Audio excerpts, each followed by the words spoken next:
Good afternoon, ladies and gentlemen. Welcome to the first phase of our council meeting. A couple of new faces in the audience. We usually take consent items and easier items between 4 o'clock and 5 o'clock. 5 o'clock we come back and do the invocation and some presentations and get into some other substance issues for the city. So this first part is mainly consent calendar and easy items. With that, roll call please, Zach. Councilmember Feller. Here. Councilmember Feline. Here. Mayor Wood. Here. Councilmember Sanchez. Here. Councilmember Kern. Here. Thank you. With that, we'll start off with the consent calendar, please. Consent calendar is items 4 through 14. Item number 7 has been pulled by a member of the constituency. For the balance? Second. And no other. Please vote for remainder. Waiting Councilwoman Sanchez.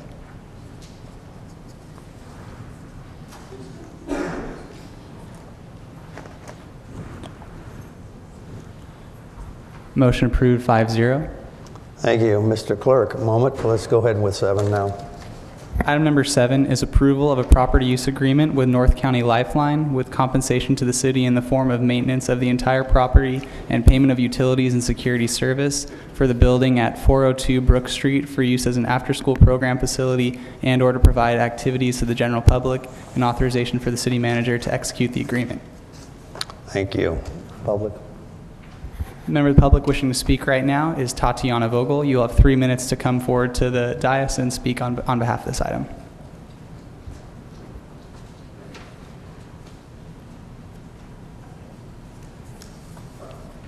Hello, everyone. My name is Tatiana Vogel. I'm representing a nonprofit organization, Little Helper. We are currently providing over 20 free applicable life skills programs for the local community children. We are bringing to the table big corporations like Barnes & Noble, Target. We're bringing Union Tribune, Mission Federal with their workshops, free workshops for the children. As well, we are having over 15 professional instructors who are willing to share their experience and help local community children to have a hope and an opportunity to dream. I'm currently here for the item 7, and we would like to express and hoping that City of Oceanside will be able to take into considerations our efforts to be able to outreach local community youth. Last fall, we were able to create a free event for 250 kids, very successful event, and we would like to continue working in locations of Crown Heights Resource Center. Currently, over there is 40 kids attending after-school program with a Lifeline. And we are having a little bit concern because of such a big support of corporate world. We would like to have an opportunity for children, minimum of 225, up to 450 kids will be able to attend these free applicable life workshops. So if you would like, we would love to either share the building next to it on the 402 Brook Street, or somehow work out in the future and make it possible for our programs to be accessible by the low-income family kids. We are trying to reduce high rates of suicidal attempts and gang and crime involvement in the city of Oceanside. Thank you for your time. Sorry. Thank you very much. Marjorie, you want to address any of this? I'm somewhat confused myself. Thank you, Mr. Mayor. There was an RFP process, and Lifeline was the only agency that responded to the RFP, but I would be happy to speak with this agency and certainly offer a collaborative opportunity for them. Thank you, Margie. I was a little confused on this one, so I think maybe talking to her might help some too, and maybe get her involved in what's happening in Oceanside and our at the table and under the same umbrella. I'd appreciate it, and if you would, thank you very much. But other than that, is there any issue, Marjorie, for this item? No, sir. Thank you very much. I appreciate it. With that, I move approval. Second. thank you. Councilmember Sanchez. Thank you, Mr. Mayor. I just wanted to comment briefly, and that is that Lifeline has been a phenomenal partner for the city of Oceanside, certainly during the 13 years that I've been on the city council, and probably long before that. They've been consistent. They've been in our community. They have truly provided professional services to our kids. Consistency is incredibly important in order to ensure that we don't get the spikes in crime that we end up getting. So I'm happy to continue to support Lifeline, and actually looking forward to occupation of this building and having the kids again there. Thank you. Thank you. I see no further. Please vote. Motion approved 5-0. Thank you very much. Mr. Clerk, when you have an opportunity, item 15, please. Thank you, Marjorie, by the way. Item number 15 is adoption of a resolution authorizing application to Section 5317 New Freedom Grant Program in the amount of $437,809, committing general fund match funds in the amount of $260,300, committing in-kind volunteer services with a value of $181,509 for fiscal years 2014 through 2017 for the Senior Transportation Program, and authorization for the city manager to accept awarded funds and execute all associated grant documents. Thank you very much. Marjorie, welcome again. Thank you, Mr. Mayor, members of the City Council.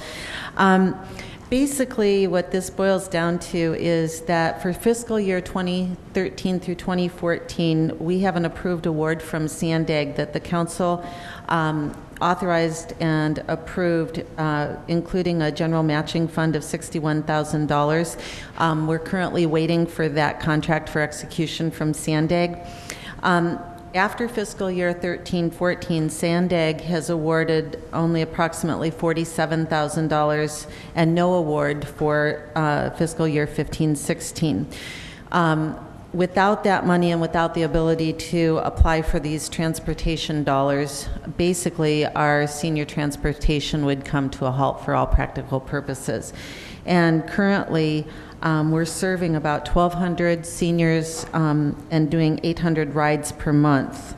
And doing that, we're also turning away people every month.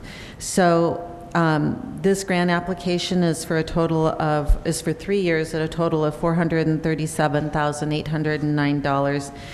The general match is $260,300, but of that, the volunteer hours would match $181,509. So a little over, I think the match is about 52 to 48%. So that's a good match from just the volunteers.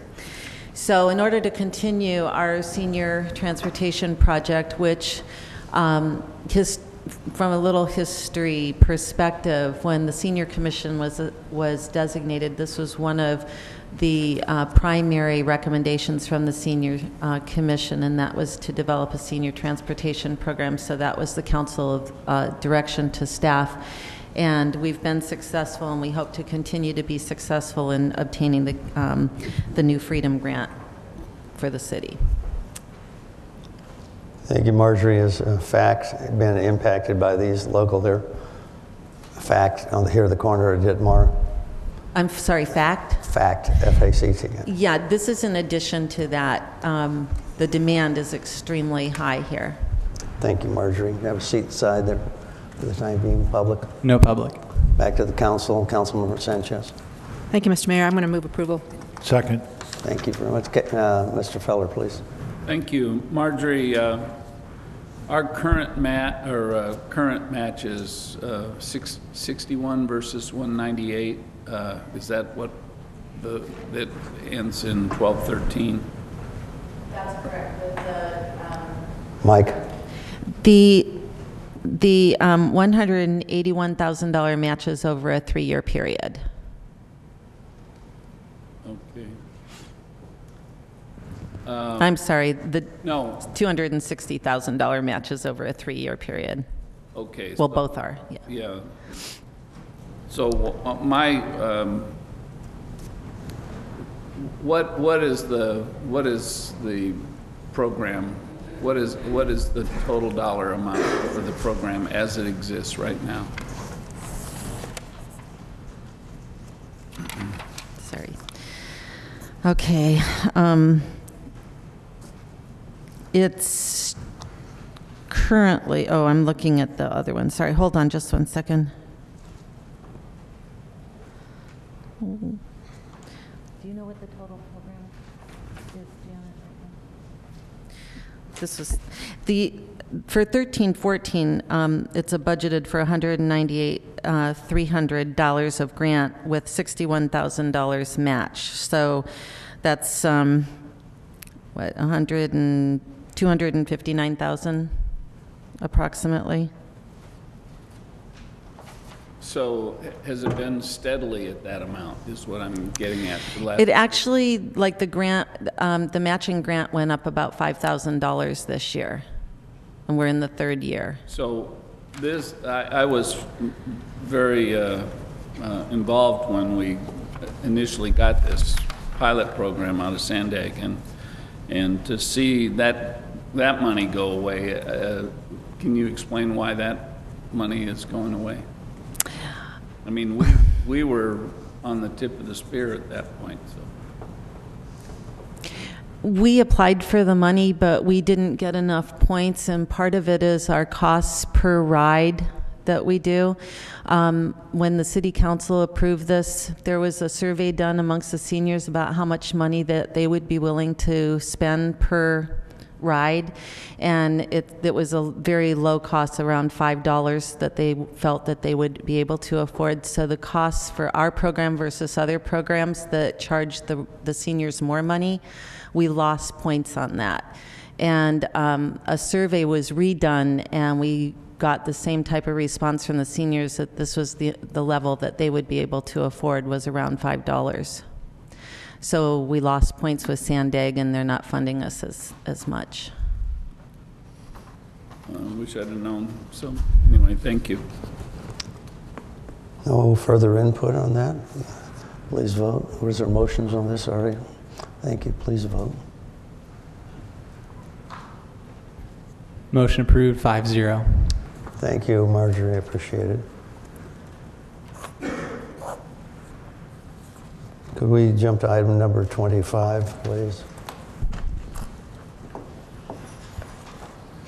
Item number 25 is a request by Councilmember Kern for a presentation regarding the Youth Employment Program. Mr. Kern?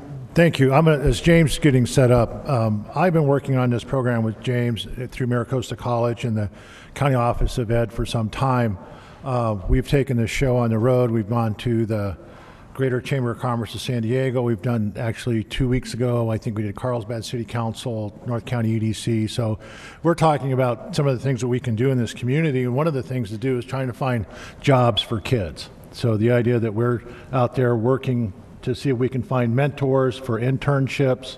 And I think I'm stealing some of James' thunder, so I'm going to let James run with this. And after that, if there's any questions from my colleagues or the community, we'll go. So James, take it away. Okay, thank you. Introduce yourself, James, and who you are. Oh yeah, James Hayes, I'm founder of the Youth Employment Program. I've wear many hats throughout the entire county, but one thing that I'm really trying to do is really increase the number of opportunities for teenagers, high schools, and college students.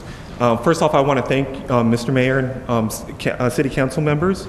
And what I have is a quick little presentation that will show you about how this program might be able to bridge the business members and education and the community at large. So, here we go. First, let me start off with some facts.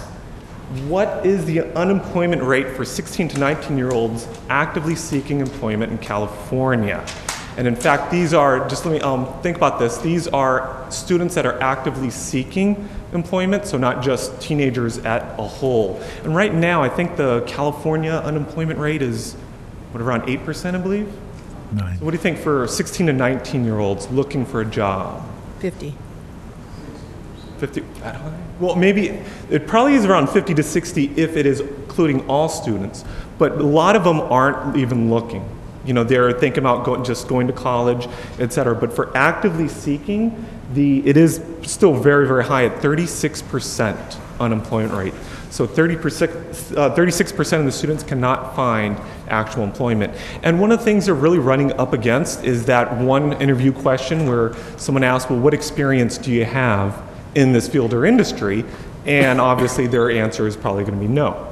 So that's where we're going to try to embed an internship program where they can get the experience before landing those jobs or careers. Here, and like I said, 36%, that's actually the absolute worst in the United States. And one more, what percentage of high school graduates with no post-secondary education have actual full-time employment? 20? Yeah, very good. It's actually 16. So only 16% of high school graduates with no post-secondary education actually have full-time employment. So there's actually quite a large number of that 16 to 19-year-old age group that is either A, not working, or B, not in school. So the question is, what are they doing? And that kind of leads me to a question about teenage crime. You know, if they're not in school, if they're not employed, what are they doing? And if there's any municipalities that does have a crime problem, especially with teenagers, this might help alleviate that. So again, how can we solve this? Oceanside internship program. So have a citywide internship program that it'll be a one-stop shop, basically an online portal where businesses can post free and students can view and apply all those internship opportunities online. By doing this, we can really focus on Oceanside businesses, Oceanside students, and have them start communicating and be able to talk and work together with. And for students, what does this program, what can it offer?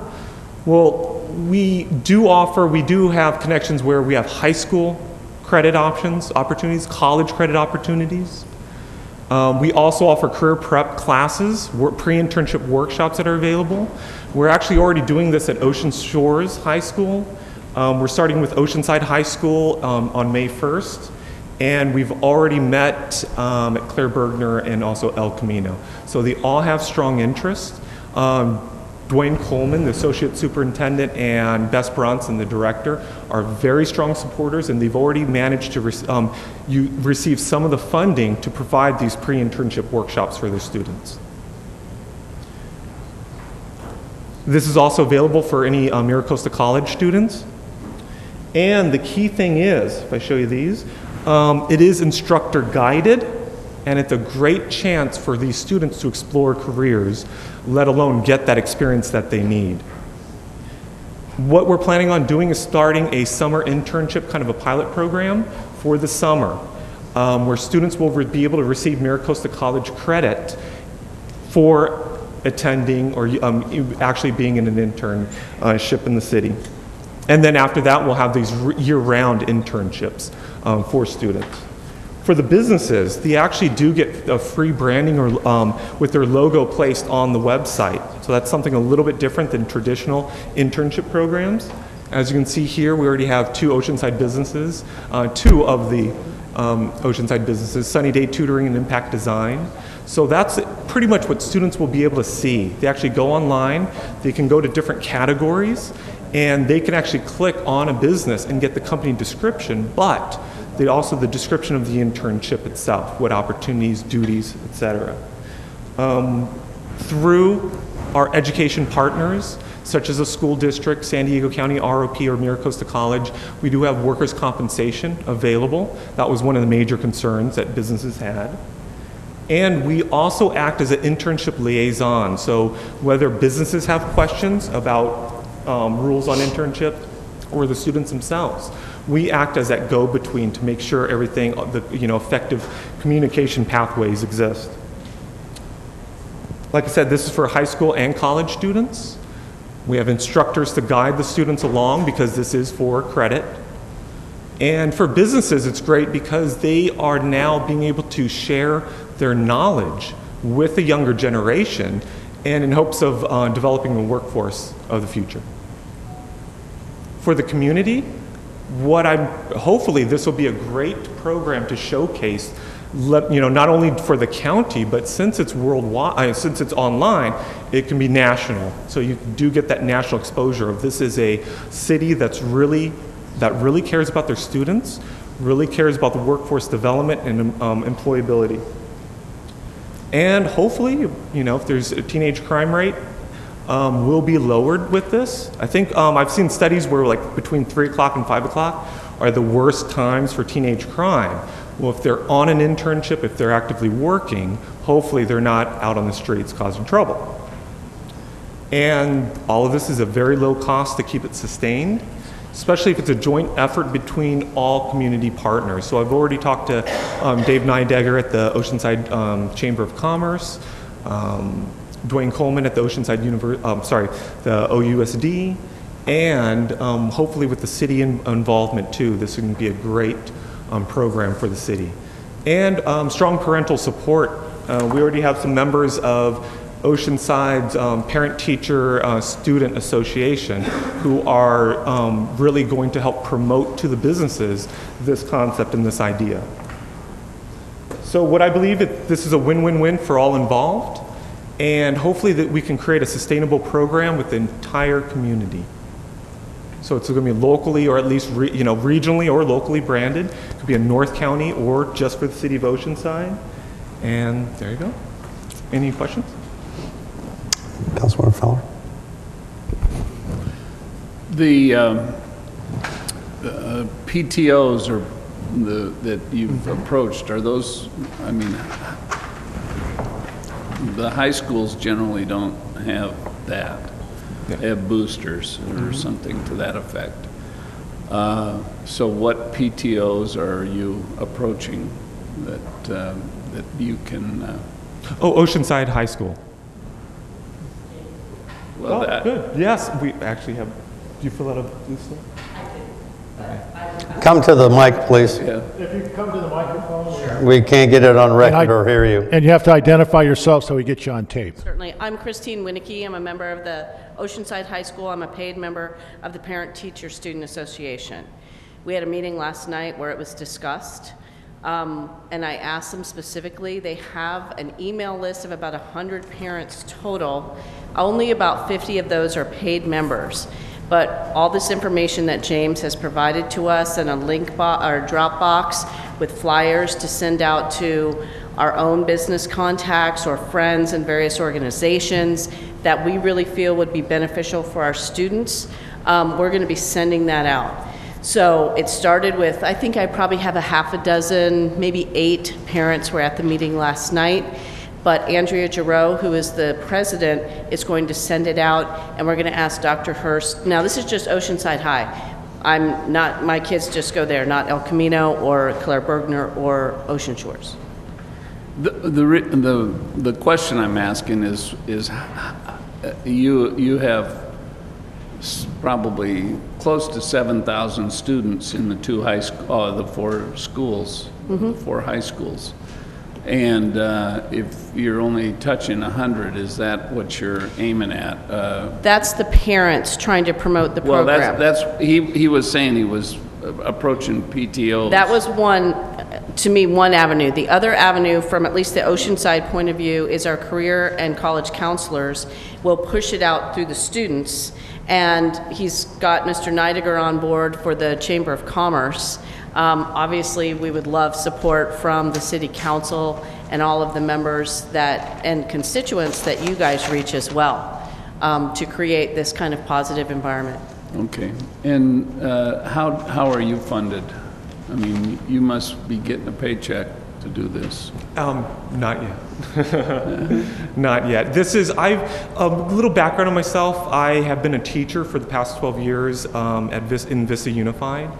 And I taught high school business, and what I've noticed even though I can give the theory to my students in the classroom, one of the biggest opportunities I can give them were internships. So for 12 years, I've always offered internships for my students, and that's where they'd come back and they can take what they've learned in the classroom and actually apply it and really figure out how to communicate with adults, how to communicate in the workplace, and gain those valuable professional skills.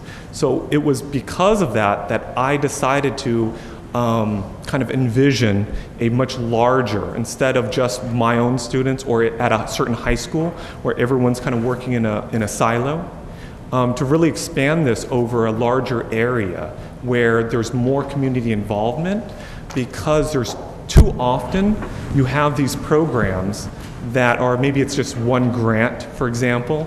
Well, once that's cut and once that's gone, well, then the program disappears and everyone loses from that. So I'm kind of making it more, it takes a village to have as many people to come in and really support and keep this program running and sustainable. And to me, that's the best way to keep this going year after year for all Oceanside students. Well, I applaud the effort. I think, of all the things I do, I'm in the schools most, and so I see opportunity for this to, maybe start at the 8th grade level, 7th, 8th grade level, to kind of prime them as they get into the 15, 16, 17-year-old age group, and so go forth. Okay, and can I pass this out to you? City Clerk. I only had one question. It's not so much a question as an input to you and the council members. Is any way we can improve or help our youth, and we're certainly in favor of. There's no doubt about that. However, I wanted you to know that I'm constantly bombarded by the military, especially considering our town that the returning veterans, the youth, now there's a wind down for the military, Camp Helen, whatever, for job opportunities, job training, similar thing you want for the youth, but for the returning veterans and the wounded warriors. I want you to know that you're in competition with another large group right now trying to get training, and it seems to be a priority to me that I'm pressured every day to say veterans first, returning veterans, the wounded warrior centers. I'm confronted by that every day, and I want you to know there is a competing interest right now in this time frame to get people, not only youth trained, and I think that's very important, but also you're in big competition with the Wounded Warrior Veteran Centers, et cetera, especially because of Camp Helen. So I just want you to know that I'm always contacted by the military saying that should come first, the veterans returning for their training, and I mean in-house job training, same thing, the monitoring for them coming here and seeing what they want to do. So I just wanted to put that out to you for the public aspect that we get confronted every day, at least I do, about those. Thank you, and I think it's a very good project and a good meeting. But back to you, the last person to speak. Did you have your... I didn't have a light on, I'm sorry. Go ahead. Thank you. No, thank you. Thank you. I'd never heard of your program, and I spent a lot of time talking with teachers and, with the kids. So it is, I guess I just asked, it's up to 16 years old. Is that right? We tend to focus 16, 17, and 18-year-olds. Okay, so 16 to 18. Yeah, including... So when you're able to work. College level would be kind of like the freshmen and sophomores, the community college level. There's already a lot of internship support, kind of like when you're a senior at the university level. So our kind of target market are those 16, 17, 18-year-olds. And where are you, do you have like an office space or something? City of Carlsbad. City of Carlsbad. Okay. So are you accessing classroom space at OHS or? Yes, absolutely. Okay. They supply the space, and we bring the experts in to train the students on everything from your basic, how to, build a resume, applications, but really get into the pre-internship portion of preparing them to what it's like being in a work environment, how to speak to their supervisors, how to speak to customers, et cetera. Right, okay. Well, we also have a program through the library. They do help with putting their resumes together. we're also talking about putting together some kind of a economic development project for kids in terms of like perhaps focusing on getting a gourmet food truck and teaching them the business, building up business skills and employment, and also the notion of doing this like actually in the community and getting the kids interested in other avenues besides they don't have anything else after school. We've lost the Boys and Girls Club as an after school drop center, so we're really relying on our resource centers and our after school programs that the city basically funds. Thanks. Yeah, thank you. Back to you, Mr. Kern. I see you're still standing. Did you want to make another comment? I just wanted to support James. Oh, okay. Very hard, and just let you know that I'm just one parent right now. Everybody else kind of should notice as the meeting was last night. But no, I have nothing else to add other than I would just love for Oceanside to be Yeah. I would just love for Oceanside to be kind of really on the front of this wave, and for us to push out this type of really positive program for our youth instead of negative information about the youth going on in Oceanside right now. Right. Go right ahead. I do have a follow-up question. So you are reaching out to at-risk youth, right? Correct. Okay. So you are reaching out to the Latino community, the Samoan community, the African American community. Correct. So you do have role models in those groups. Absolutely. In Okay. fact, I like to call it, some of them will be internships that are on the kind of the open market, open for competition between the students. But we do propose a sheltered internship program where we take certain at-risk youth and pair them up with a mentor in the business community. Right. Thank you. Yeah. So in closing, I'd like to thank James. We've been doing this for a few months now, and actually we don't have the crowd tonight like we had at Carlsbad, but of course that was the night of the Quarry Creek hearing, so it was a little packed. So I thank Matt Hall for packing the room for us.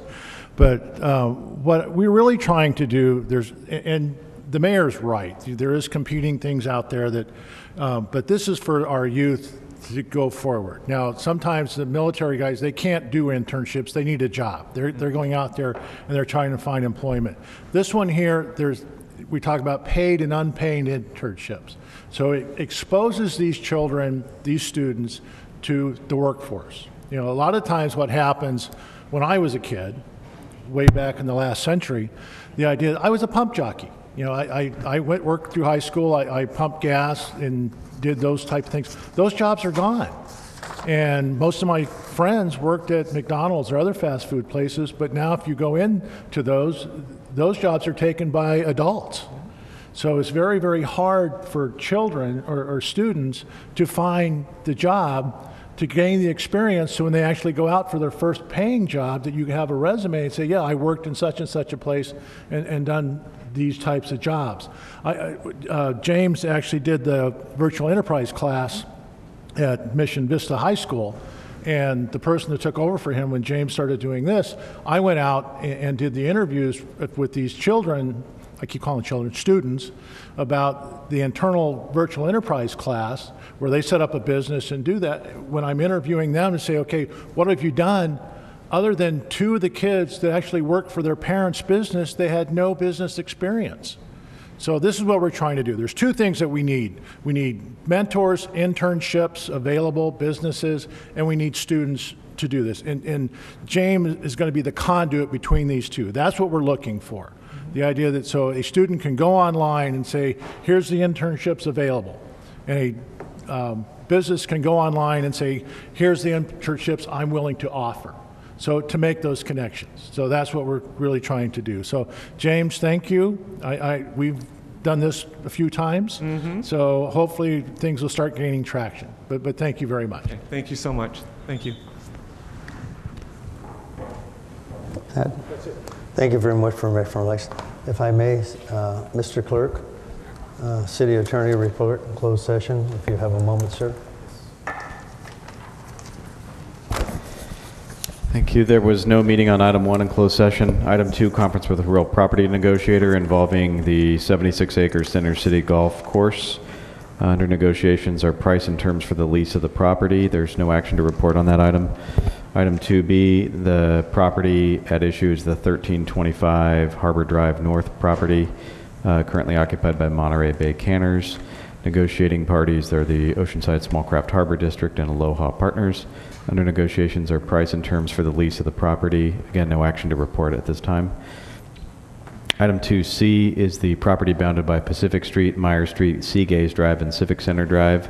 Negotiating parties are SD Malkin Properties and the city. Under negotiations are terms for a disposition agreement and lease. And finally, if I didn't say so on item 2C, there's no action to report. Item 3 was a conference with legal counsel on pending litigation involving the matters of People versus M&L Financial Company and Hearst versus Garcia in the city. Those are informational briefings on item 3A2. Item 3A1, there's no action to report at this time. Thank you, sir. Appreciate it. Mr. Clerk, if you have the opportunity, let's start off with City Council Report 16 on. First, we have Mayor Jim Wood. Thank you very much, Mr. Clerk. Ladies and gentlemen, we're going to have a quick meeting tonight, so we can highlight a few things. And remember, at 5 o'clock, we start our regular meetings for the public and et cetera. These are usually easier items, if you want to call them that. And my closing remarks for this one is that a Relay for Life cancer event will be held this Saturday, April the 20th at 10 a.m. Location, Maricosta Athletic Field. Feel free to come, participate, great events. I'm always involved. I lost my sister to cancer at age 40, and other people I know. We never used to hear about cancer. Now it seems to be every day and somebody you know. So it's a great event out there, Maricosta Field. A lot of people, a lot of different booths out there, so it's out there, and please get involved. The other one is that I want to applaud the good work that will be taking place on Saturday, April the 27th from 8 a.m. till noon at the San Luis Rey Mission Cemetery cleanup. And I think this is by the Mormon Helping Hands organization. If you'd like to volunteer, contact Carol, quote, E.Nam at 760-685-0534. This organization from the Mormon churches are usually our biggest turnouts for hundreds of people to help everything from our sun projects to clean up in Oceanside or in the North County. So I'm very happy about this group. They're cleaning up out there, and I understand they might be cleaning up the other cemetery that's out across the street for our ancient cemetery. We have some of those 1822 headstones out there made out of clay and stuff. So if you'd like to help with this group and be involved in cleaning up things at the San Luis Rey Mission and some of the grave sites, certainly volunteer that number. If you don't remember it, give us a call. We'll always give it to you. And while I'm talking about that, I'll go forward and say, could I have the scouts stand up? They come along, a lot of scout troops come up and do a lot of things in Oceanside. Here's one trying to get a merit badge. So Troop 789, welcome, thank you very much. Like I say, I see the scouts are out there all the time, girls and Boy Scouts, by the way. The last one, we usually do this at the end, but I got to say for remembrances, Mike Green, I didn't know if you were going to cover this, the beloved husband of Concha Green. Mike's memorial service will be held on Thursday, April 18th at 10 a.m. at the Oceanside Mortuary. If you'd like to pray, like to pay your respects for the family, that's the time you can. Concha, our thoughts and prayers will be with you and those who held Mike dear to their hearts. Another person we seem to be announcing almost every council meeting, some prominent citizen in Oceanside. I'm sorry for it, but these are people that really did an impact on our city from that family. So that's my closing remarks. And plus the holidays coming up and the summer coming up, great weather. Be safe while you're out there. That's all I have. Mr. Clerk. Councilmember Feller. Thank you. The business expo is going on right now out at Pacific Coast Business Park. Unfortunately, it coincided exactly with our meeting, so we were unable to attend. Rotarians at Work Day is this Saturday as well. And they're, the 4 Oceanside clubs are repainting the buildings at Heritage Park. And, they're having lots of Rotarians out there to do that, and I think that's pretty fantastic. There's a high tea here in the Civic Center on Friday morning. No, Friday afternoon at 3. And the last thing I'd like to remember is we have a lot of grandkids, and it seems like I get to announce one every time we have a council meeting, but birthdays for little Faith Senga. So she was 4 years old, and it's just fun to go home to family that cares. So. Councilmember Feline. I'll just have a couple items. One was last Thursday, I attended the Regional Water Quality Board hearing to oppose some onerous new regulations that they're considering that will have a huge impact on the cost of doing business in Oceanside and throughout our region. And I joined Councilman Kern in that effort. We'll see if anything comes of it. Also today, I attended the League of Cities event at Northrop Grumman, and the tour was done for the unmanned aircraft facility that they have there. And one of the items that caught my ear was the fact they're moving 700 jobs from New York and Florida to California, and they picked this location to consolidate their facility. Now, the fact that people are moving jobs from New York doesn't surprise me, but it did perk up my ears that they're moving jobs from Florida. So I asked them, what was it that made California the preferred location? And they pointed out to 2 things that I think we can thank ourselves for and improve on. One was the pro-military support of the entire region, and the fact that all our political leaders got together in a nonpartisan fashion to go back to Washington and basically lobby for the San Diego region, explain all their advantages with the budget fight that's going on in Washington. And this is one instance where that effort paid off. The other issue that was extremely important to them was the cluster of high-quality colleges that they would be able to collaborate with for their engineering and software design. So that's certainly, a huge advantage that our state has and that we can build on to attract jobs. And it certainly emphasizes the need to regionally work together to attract jobs, and for our business leaders, our civic leaders, and our education leaders to work closely together to attract business. Thank you. Councilmember Kern. Thank you. I think, first of all, I probably speak on behalf of the whole council in our sadness what happened in Boston during the marathon. We do a lot of community events here, and I don't know how devastating it is, because I know I see Jerry Sawyer across the way, and all our events we do with the Chamber and Harbor Days and things like that, how the community comes together with these events, and have something like this happen, basically a community event, is just devastating for everybody in Boston. So, Mayor, if you don't mind, I think a moment of silence at the end of this meeting for the 3 victims at the marathon, and our thoughts and prayers go out to the rest of the people that were caught up in this, basically an act of terror.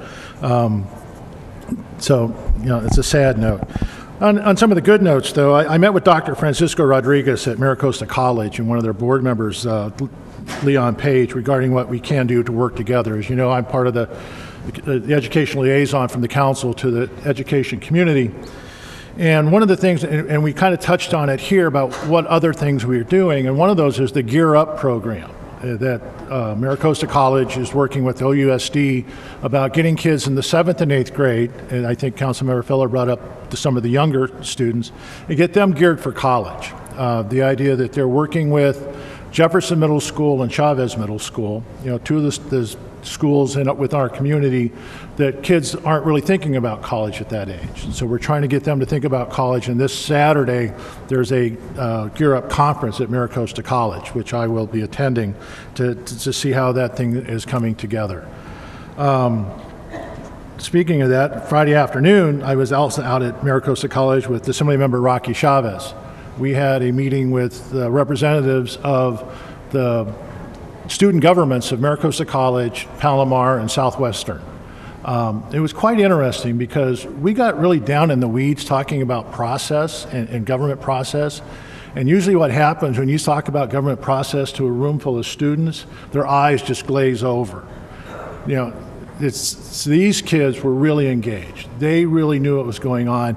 And a couple of them actually have listened to some of the hearings in Sacramento on their iPods to find out what's going on in Sacramento. So it's kind of refreshing to come across people that are truly engaged with the electoral process at that age. So that was quite very bright group. So I think in the future, some of them will be sitting at the dais up here or some other elected position. So it's really nice. Also on Saturday, a ribbon cutting for East to West Cuts, which is a new barbershop at 1906 Oceanside Boulevard. So I think that's going to be a great addition here in Oceanside. Councilmember Feline mentioned this, that I went to the Regional Water Quality Control Board and spoke against the regulations coming down. Very wide-ranging group of people were speaking against these regulations. Mayor Filner from San Diego was there, Supervisor Cox, the chairman of the board, the county board of supervisor, Supervisor Pat Bates from Orange County, and then myself spoke, and then Councilmember Feline and others. And actually, I think Mr. Knott actually came and spoke too as a utilities commissioner for the city of Oceanside. So if you knew the politics of the people that spoke in front of that board, you see how we're at the opposite ends of the spectrum politically, but we're all saying that these regulations will kill business. So hopefully we can get them to hold off on applying some of these very onerous new regulations. We talk about the tax structure in California driving away business. It's the regulations that are actually driving away business too. So hopefully we can get them to reconsider some of their regulations. I will be late on Friday to the high tea that's put on by the Friends of the Library and the Library Foundation because I have my board retreat for the San Diego County Water Authority. We're getting geared up to do the 5-year planning process, so hopefully next council meeting I'll be able to report kind of where we're at on that. So with that, that's my report. Thank you. Councilmember Sanchez. Thank you very much. First of all, I wanted to announce that we are having our annual Dia del Niño at Valderrama Park. It's usually the last Saturday of April, so it'll be April 27th. This is something that the community really got behind and started and asked for our help. And so now, the first event was, it was so many kids. There were like maybe 600, 700 kids that attended. And this is a partnership that we have with the community, including the police department, all the partners. We have the Vista Community Clinic, and some of the other partners that we have with the kids. And the idea being that the parents wanted to demonstrate to the kids how important they are, that they are loved so much, and they are, they wanted to show their appreciation for for what they go through every day in school, and to show them that they are the most important part of the community. So that's April 27th. And next, I want to thank so much the folks at Tri-City Hospital. I want to just thank and give kudos to the staff at the ICU at Tri-City, doctors Spiegel and Amy Matayoshi, Dr. Spiegel, cardiologist, Dr. Matayoshi for kidney, she works through the North Coast Kidney Center.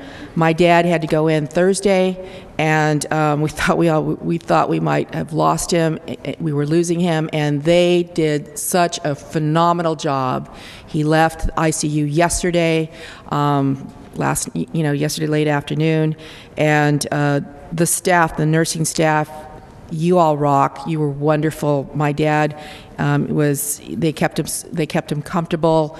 They dealt with his pain, and our whole family was basically just together. And he's walked into the kidney center this morning, 5 whatever time in the morning, and he's back. He's back at the center, and just want to thank again Dr. Spiegel and Dr. Amy Marayoshi, but also Doctors Jaw and Kroll. Dr. Kroll, who's gastrointestinal, and Dr. Jaw, who was on call. Wonderful, wonderful doctors that we have at Tri-City. And I think that's it.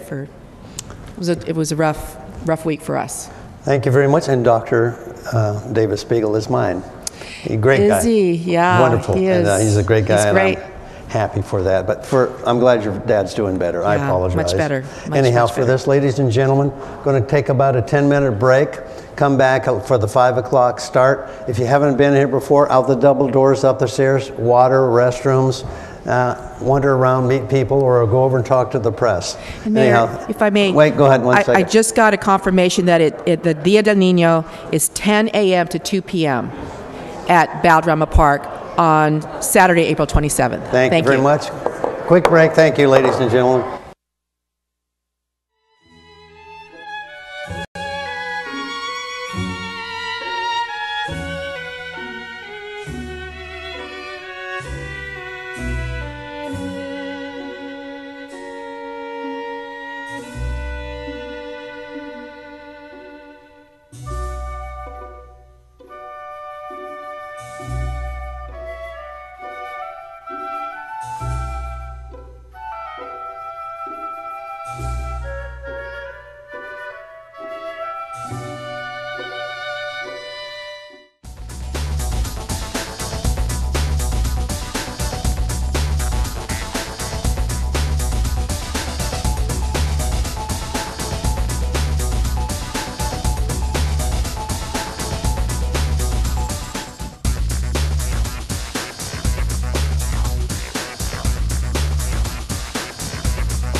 Our April Journalists Roundtable featured a lineup of great guests and interesting topics vital to this community. Our first guest was Councilwoman Esther Sanchez, who discussed the tragic shooting of young teens at Libby Lake Park and community reaction. I believe the cuts have play a role. I believe that when you solve a crime or you feel that things are under control, you pull back. And when that happens, sometimes, like say, not as many patrol units going through a neighborhood, something then happens or can happen. But definitely the fact that we have less ability to provide for after-school programs, that is, I was not aware that it was to that magnitude that we had cut back as a community. Our next guest was Carl Morgan, the new CEO of San Diego North Economic Development Council. This organization is working to bring new businesses to North County with a unified regional effort. Last 90 days, I've met with over 300 individuals, electeds, city managers, ED professionals, developers, brokers, realtors, major investors in the community, all the ED professionals, as I mentioned, and getting out to the chambers and the EDCs and the EDOs and all of that. So talking to all of these people to get the understandings of the perceptions and realities, not only about our organization, but also what their goals and objectives are. And so everyone that I've talked to, I've tried to tell them it's a new day, it's a new North. If you want to vent about the past, you can do that, but let's not dwell on that. Let's find ways to work together collaboratively and move forward with moving North County, forward into the future. Next up was Max DePosi, who is the Executive Director for North County LGBTQ Resource Center, who told us about the services they offer and gave us his opinion about the pending historic Supreme Court decision concerning California's Prop 8. Education is pretty much our top priority, and Oceanside, like many other cities in North San Diego County, could be difficult for a lot of LGBT families, mostly because the lack of visibility. And when I say that, a place where people can go and be represented, what does it do? It creates a gap between our families and the local institutions that they never talk about us. Yet there are thousands of LGBT kids and families that they need representation, and sometimes we live in the shadow because of it. So by creating a place that's visible, we hope to pretty much minimize the gap between the institutions and the local population. It's happening. I think Oceanside has been very supportive in the past few years. Our last guest was the Executive Director of North County Transit District, Matthew Tucker, who talked to us about the Sprinter and the brake issue that has shut down this vital transportation link. The problem that occurred that resulted in the Sprinter shut down is simple rotors. It's an item that you would never do an overhaul to replace. You would have ordered the parts. If you clearly just read the comments from the employee that was involved, the former employee, he clearly stated that he inquired informally to purchase those rotors, and he independently decided it was too expensive. The notion that somehow we would make that kind of decision, that a bunch of managers would get together and say, you know what, we don't want to spend $200,000, we would rather shut down the Sprinter.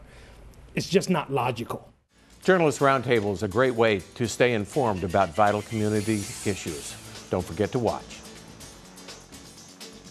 Built in 1931, Oceanside's Americanization School originally served to teach Spanish-speaking residents the language and cultural nuances of the United States. It was designed by the brilliant Irving Gill, who has left his architectural footprint on many Southern California buildings, such as the Walter L. Dodge House, the George W. Marston House, and the Old Scripps Building. After its restoration in 1992, the Americanization School became a community center, which offers social, medical, and recreational service to this day. Now known as the Crown Heights Resource Center, this building still stands just a mile off the coast amidst a plethora of other must-see sights. May I walk you across the street? Thanks.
While we're waiting, good afternoon, good evening, ladies and gentlemen. Welcome. This is the second half of our city council meeting.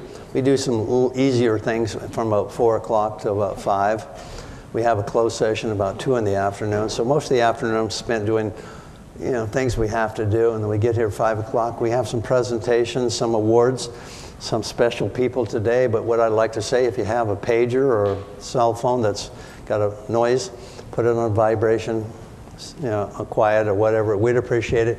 The people that usually forget are all the council people and myself. So it'll help that way. And the other thing is when we have some of these presentations, usually have a pledge or a song, and we usually have an invocation. I'll ask you at that time to stand and remain standing till it's over. When it's finished, please be seated. We'll move on to some presentations and the rest of the council meeting, so I appreciate that.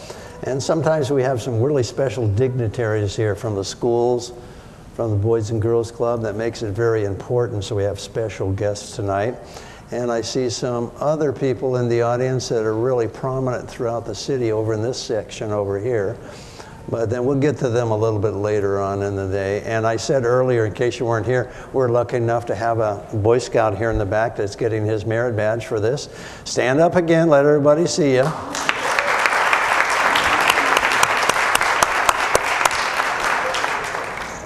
And one of the other standouts and cries besides all the rest of you, I got to point him out because he's in a plain clothes. The police department's investigative captain, the reason I bring him up, they just solved the Libby Lake shooting for those teenagers. Hard work, very quick response, and we have all the suspects in custody. The investigative captain for the Oceanside Police Department, Ray Beckler. Hey, Ray.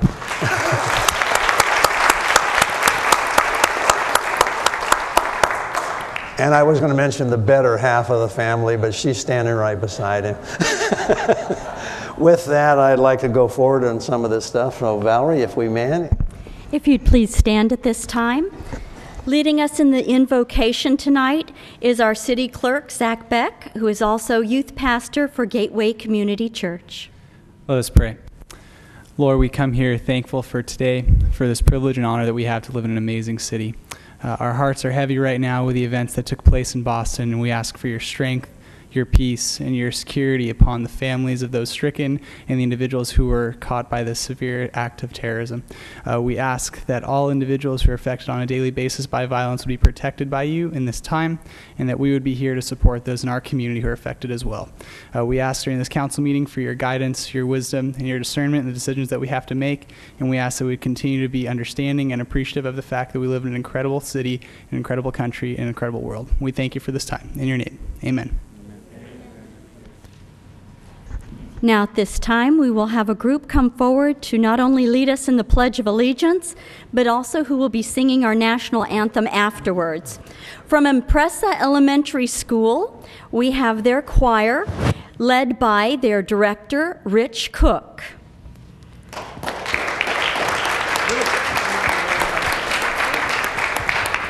With us tonight from the choir, Nina Sanders,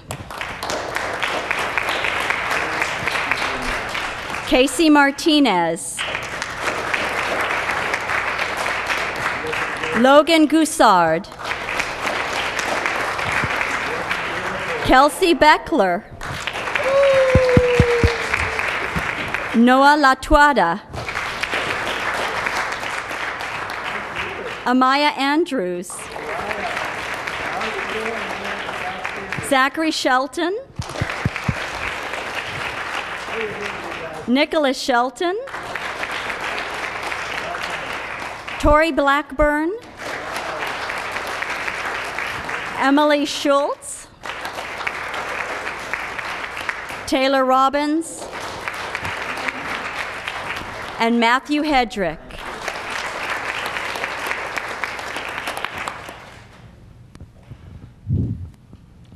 Who's going to take the mic for the pledge? Thank you. Ready, begin. I pledge allegiance to the flag of the United States of America and to the republic for which it stands, one nation, under God, indivisible, with liberty and justice for all. Chris.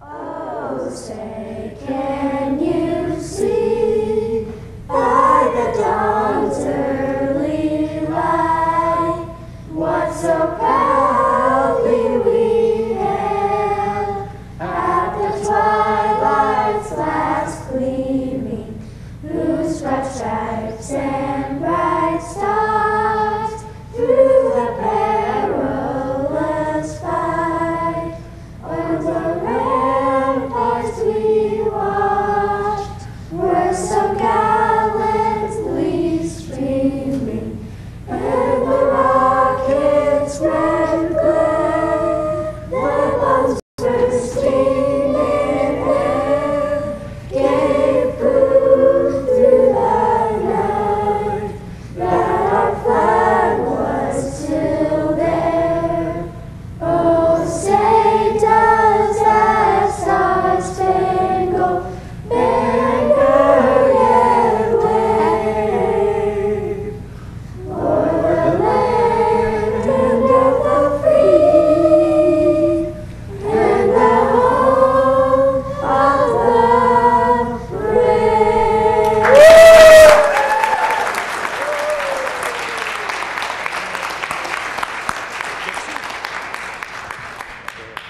Well, thank you all very much. You may be seated. This is a small portion of our choir at Impressa Elementary School. We're over in the Rancho del Oro area of Oceanside. Our choir normally meets on Thursday mornings at 7:30 in the morning, and there are 140 of us in the choir. So these are almost all fifth graders who are with us today. The choir has children from 2nd through 5th grade. We're also very privileged at Impressa to provide a full music program that's fully funded by parent donations and student fundraising. I see all of our students at the school, almost 800 students, for regular music every week on campus, and we also, in addition to the choir, have a guitar class, a wind band, a percussion group, and an ukulele group. We do have an event coming up a week from this Saturday, April 27th. It's our Impressive Performing Arts Foundation Music Festival, Auction, and Food Fest. We'd like to invite all of you to come and join us. We have lots of great auction items, both silent and live auction, for you to bid on. Food trucks from all over North County will be there to make sure that you get well fed. And it's something that is our main fundraiser for the year and really helps keep this program going. Thank you very much.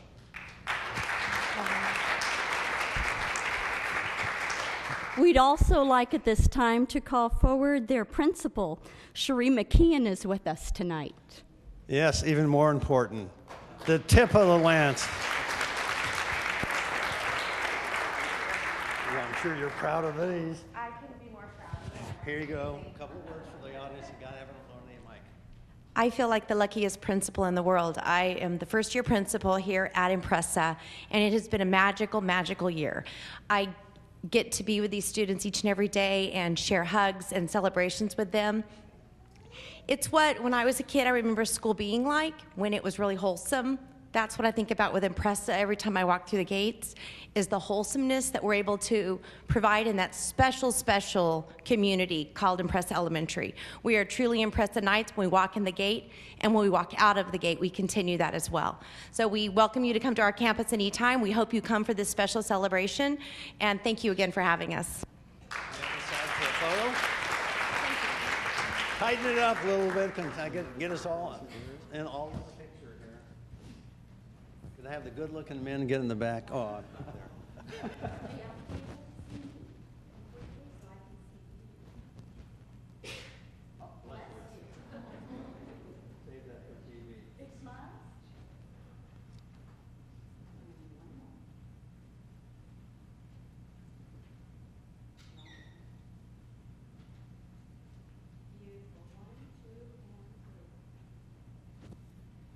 Before they move, Parents, if you're in the audience, you want to move up, take a picture, that's what we're here for. The other thing, remember, this is all live on KOCT. And later they'll play it again, you can get copies, or you can go to KOCT and get a video copy to send off to family and friends. Well, this is a pretty good-looking group we have here, with a principal included.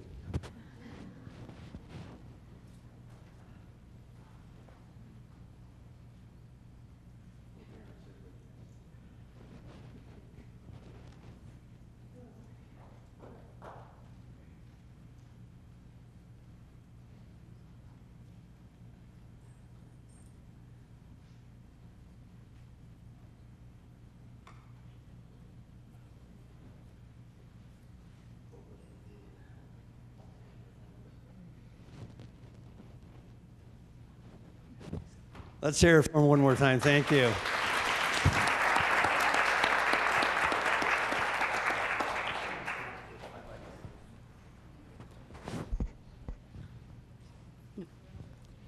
For our next presentation, we have the Mayor's Oceanside Business Member Spotlight. And from the Oceanside Chamber of Commerce, we'd like to first call forward the Chairman of the Board at OCC, Jerry Salyer.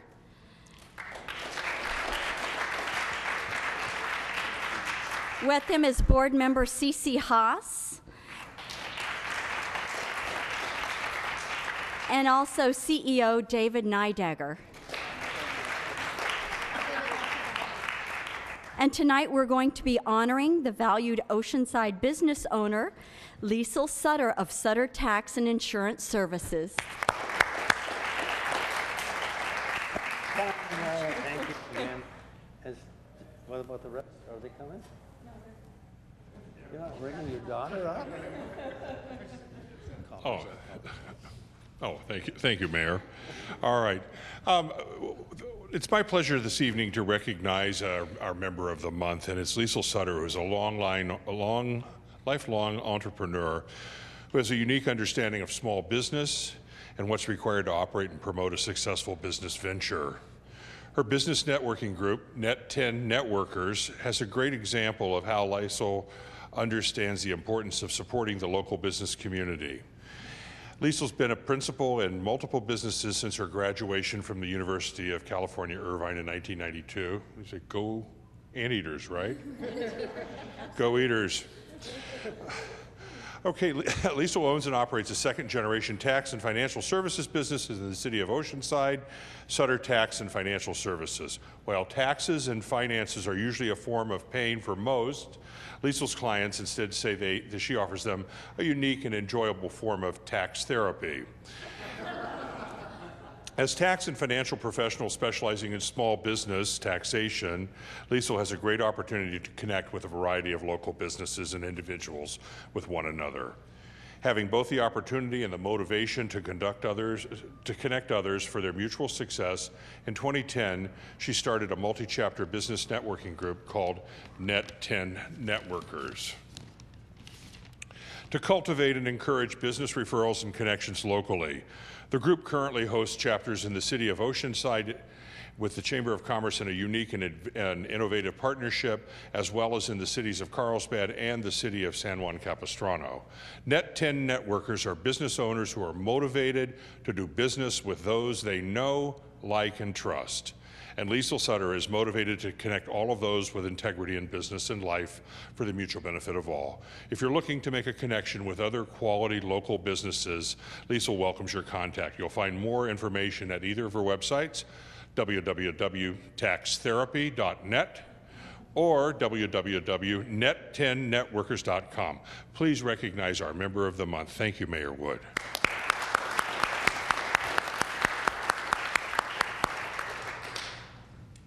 If I may, from the city, Chamber of Commerce, and David and everybody here, thank you for being part of our city and a big positive part of our city. Thank you very much. And you don't want the daughter up here? She doesn't want to come up. Would you ever come up with me? Do you want to come up? Come on. Come on, Brooke. You have to come up. We'll give you this. Okay. This is, I don't know if she'll follow in the footsteps, but. I love the sweatshirt. I love the sweatshirt. I want to thank, first of all, Mayor Wood and the City Council for having me here today and for making Oceanside such a great place to live. I love Oceanside. It's a dream to live here. I never plan to live anywhere else. It's even better to do business in the city of Oceanside. The Oceanside Chamber has been unbelievably good to both of my businesses. They've offered me the opportunity to network other businesses together, and for that I'm extremely grateful. And this award is just amazing, and I'm honored to receive it. Thank you so much. Well, on behalf of the Chamber of Commerce, Lisa, I just want to thank you for all that you do, the hours that you put in, and I know David and I both thank you greatly, and Jerry for what you do and what you commit to. And you can't give back because it's not a paid job, and we appreciate it. Thank you very much, Cece. Thanks. Thank you, David. This is the best speech. Go ahead. Look. You want to say hi to the boyfriends? No.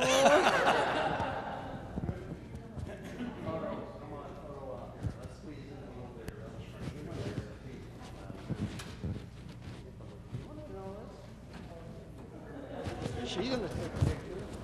You might even want to get near your wife. I'm sorry.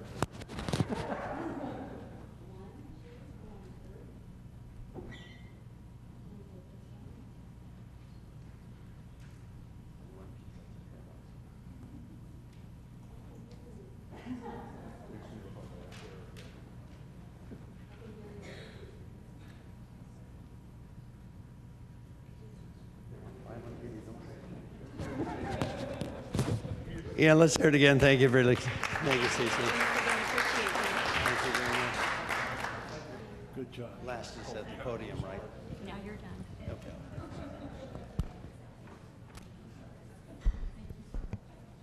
For our final presentation of the evening, we're going to have an update by the Boys and Girls Club of Oceanside. And at this time, we'd like to call up Tammy Waltz, who's their CEO, and Jody Diamond, their Chief Operating Officer. Good evening. How's everyone today?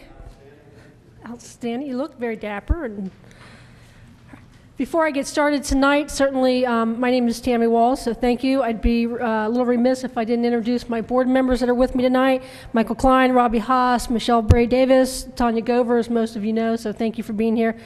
I'll introduce them later, so hang on just a little bit. First off, we just want to thank you for having us tonight, and really what I see here is a partnership, and we always want to come to the city and show you our progress, so that's kind of what tonight's about. And we're going to walk you through a PowerPoint here and get you going. But probably about 2 years ago, the board embarked on a pretty clear evaluation of our current facility. They did a feasibility study to determine whether or not we could raise money to rehab our current facility. And I would have to say, you know, Tanya Gover was one of our driving forces behind it. It's a well-loved facility that's over 40 years old and was in need of some dire repairs. So that's what brought us to this point. In addition to that, we kind of assessed the safety, not just the safety of the property, but the safety of our children also. And we talked about the incidents that have surrounded us in the proximity of where we are. And I can tell you on a daily basis that the kids come in and they talk to us about walking home and whether or not they feel safe. They talk to us about how they're concerned about their family and friends. And so our staff are often counseling our kids on how to walk through those processes and how to walk through the situations and the choices they have on a daily basis. With that in mind, I'm going to walk you through the PowerPoint. I'm going to right-click here. Some of this you've already seen, and some of it will be new to you. All right. It's moving with me. There we go. As you may know, we're still in the school locations. We have over 12 locations of schools, so we do serve 1,400 children today. We're also in both Vista Unified School District, and we service the children over there in addition to Oceanside here. As you may know, back in 2010, there was a study with the Boys and Girls Clubs throughout the state of California. And what they did was they determined all the kids that were servicing the state of California, and they determined that for every dollar spent it generated up to $16 in economic impact in California. So we kind of want to share with you that the work that's being done at the club is a positive impact within the community. In addition to that, I'm going to scroll down a little bit, but of the 355 youth that are currently, unfortunately, getting arrested, by being in our programs, it saves taxpayers over $56,000 per arrest. So by being in our program and being in any after-school program, it really helps deter on criminal, juvenile justice and juvenile crimes, rather. In addition, 3 out of 10 youth at this point in time won't graduate. But here's the beauty of the kids that we have today. It has been documented that over 90% of the children that are in Boys and Girls Clubs will graduate from high school. And isn't that what we're all leaning forward and trying to accommodate? We do have several grants that we work with, and I think that's kind of the partnership that we want the city to know is we are a resource for the city. We have grants that come to us or that we write for, and so we have additional resources that we can provide and partner with the city to offer additional programs. And at some point in time, we're always willing to partner and determine how we can do that together. Academic achievements, this might have changed from where we were 5 years ago when I first got here. A lot of the work that we do right now is about literacy and math. It's about getting our kids ready for the academic environment, academic setting. One of the newer programs that we have came out from the National Boys and Girls Club is that summer learning gap. So when a kid goes to camp, there's a gap between when they finish school and then the way they start up to school. So the Boys and Girls Club of America, the Boys and Girls Club of Oceanside rather, we now have a program that's distinctly driven to help kids with academic achievement throughout the rest of the summer, but it's through disguised learning. So you and I may see it as an educational opportunity, but it's really about having fun and getting academics and having that mixture together. In the last year, we've had several awards and achievements. We've had over 200 of our kids are on scholarships, both academic scholarships and also financial scholarships. This is done by our board of directors. This is done by communities at large. And this isn't often talked about. But if we charge a $69 rate for camp, I can tell you that the majority of our kids are probably paying about half of that, and we're scholarshiping the other percent of that. Just recently, in this last year, our schools, several of them, Foothills Elementary, Casita, Palmquest, MLK, were all honored as being the People's Choice Award for academics and education.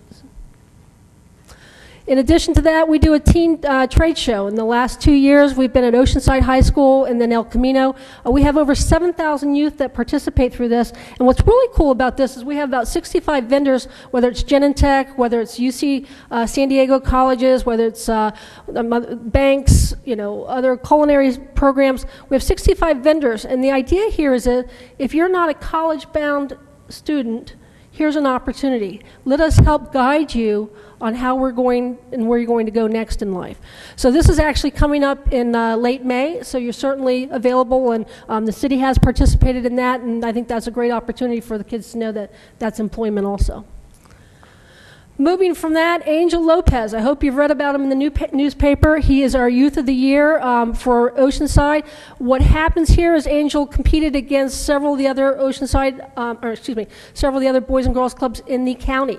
Angel Lopez is a sophomore at Oceanside High School. He is representing the county of San Diego and is now currently in Sacramento, probably right about now, 5:30, getting ready to do his speech. And he is competing against regional, all the Boys and Girls Clubs throughout California. He's our representative, and we should be proud. That's the reason why he's not here with us tonight, but I would like to present him to you in the near future and have you meet Angel. So, in addition to that, you might ask, Tammy, how's the club doing? We're doing okay. We're doing well financially. You'll see the blue is the revenue. Certainly the red is the expenses. We've had steady growth in the last few years, and what I mean by this is these dollars equate to children. So the more dollars you have, the more children you serve. And it's very important that people realize that our growth, when we started here 5 years ago, was at 200 kids a day, and currently it's at 1,400 kids a day. There are other Boys and Girls Clubs that do 1,400 kids a year. So I want to be very clear about that because I think that's a real credit to my board. I think that's a real credit to our staff, and certainly the community is telling us we need it. With that in mind, something exciting, as I mentioned, we're here today to tell you about our campaign. We're looking to raise $1 million. What's really cool about this campaign is we've already gotten some great sponsorships. We had the outside of the building donated free of charge. The whole building was painted for us by Jim Baird. We have carpet installation coming. Federal Heath Signs, if you're not familiar, donated $50,000 of external signage for us. That was significant. Erickson Hall, John Groth is doing our architect. And in addition to that, Home Depot is now going to do a Home Depot day and do the exterior of our facility. And it's going to be quite a day. I'd be a little remiss if I didn't mention North Coastal Church is also doing a community day, and they're going to be doing a lot of the external aspects of the renovation. With that in mind, here's Robbie Haas knocking down a couple walls with Kathleen. I think you can see right away that it was a pretty extensive renovation. The beauty of the renovation was there was a lot of, the structure of the building was sound, so that was very positive. The internal belongings of the facility was very sound, so there was no concern about what one may be concerned about. So we had a lot of opportunity to really look inside the building and see what's available. More pictures of how buildings and walls were torn down. I don't know, this is kind of a question later on. I don't know if you recognize this. This was in an office. It had carpet over it. It's the first time I've seen it in 4 years, and I thought maybe somebody in here might recognize it. This is a floor safe. And it's been in this building, unbeknownst to me, for 5 years, and a lot to my board members at that point, too. So at some point in time afterwards, if anybody has any, well, first off, if you have the combination, let me know. But certainly, if not that, we are opening this tomorrow. We're doing a VIP sneak peek tomorrow. Some of you will be attending with us. Everyone's welcome. I believe they sent the invitation out. But we're going to be opening the safe up, and I'm trying, we'll let you know if it's either bingo chips or whether it's a camp shirt. I'm not quite sure. This is the new look, basically. We switched around the front desk. As you walk in, will be to the left of the building. And then what we did throughout the building, basically, was we opened it up. Most of the building, as you will see, has more of a glass interior, so you'll be able, visibly, you'll be able to see through the doors. We have a 1 to 20 ratio, so at any point in time, our kids are monitored by 1 staff with 20. That's pretty good on the scale of service and care. But at this point, we just want to be able to see from one side of the room all the way to the other. What you're looking at right now is the new tech lounge, the one on the right-hand side, and the one next to it on the left-hand side is the job training center on the left-hand side of that. This is the games room as you know it, but we've added a sink to that, which will now be the art area. And if those two entrances on the left there, those are the new bathrooms. If you were not familiar with the facility before, we were not ADA regulated, so that was very important to us and very important to the board. And so we reconstructed the bathrooms, and we now have a new entrance to both of those bathrooms, and certainly we can walk you through the facility. A learning center, it's a science and innovation learning center. This is where the, dance room, I guess, was at one point in time. And basically, in this space here, it's anything from the tutorial homework that we do. We do STEM work with the kids. We can do, one-on-one tutoring. One of the things I'd like to propose, and we're working with the chamber on this, is during the daytime, we also have room for facility rentals. So if a community member or a chamber member needs to rent the space out, they'd be able to come in this room, offer a corporate meeting per se, and then certainly have that available to them. This is one of the proposed opportunities we have. This is what they call a traverse wall. So it's a climbing wall, but it's lateral and not vertical. So it's a safer opportunity. And basically, this is something that works with youth obesity. It can work on lowering diabetes. It's a team working environment. So this will go right in the basketball court and go along. And what's nice about it, when it's not in use, these mats that you see on the floor, they hang right up on the wall. So the kids can't use it unless it's a supervised program. You might ask, well, Tammy, that's pretty, pretty aggressive, and how are you going to get all that paid? And our goal is, quite frankly, to go out to the community and ask for room dedications. So each one of the rooms that I highlighted to you earlier has a separate price tag and the opportunity for someone such as who I might say, let's say, for example, DEI has already donated $30,000 for our media room. So we're going to individuals, we're going to corporations, we're making the tour, we're walking them through it, and then certainly recognizing them if they so choose. Here's how you can get involved, just right off the top. We have your brick program. I think it was handed out to you. We are selling bricks, $100 4x8, 12x12, 500. I think, Jerry, your name needs to go on a 12x12. It's got a nice long name, Jerome. Needs to go on a 12x12. And that's a path that we're putting in front of the clubhouse. And so certainly, if the city as a whole would like to do that also, we're certainly open to that. That's certainly our slide presentation, but in closing, just a couple more things, if you don't mind. Thanks, Alexa.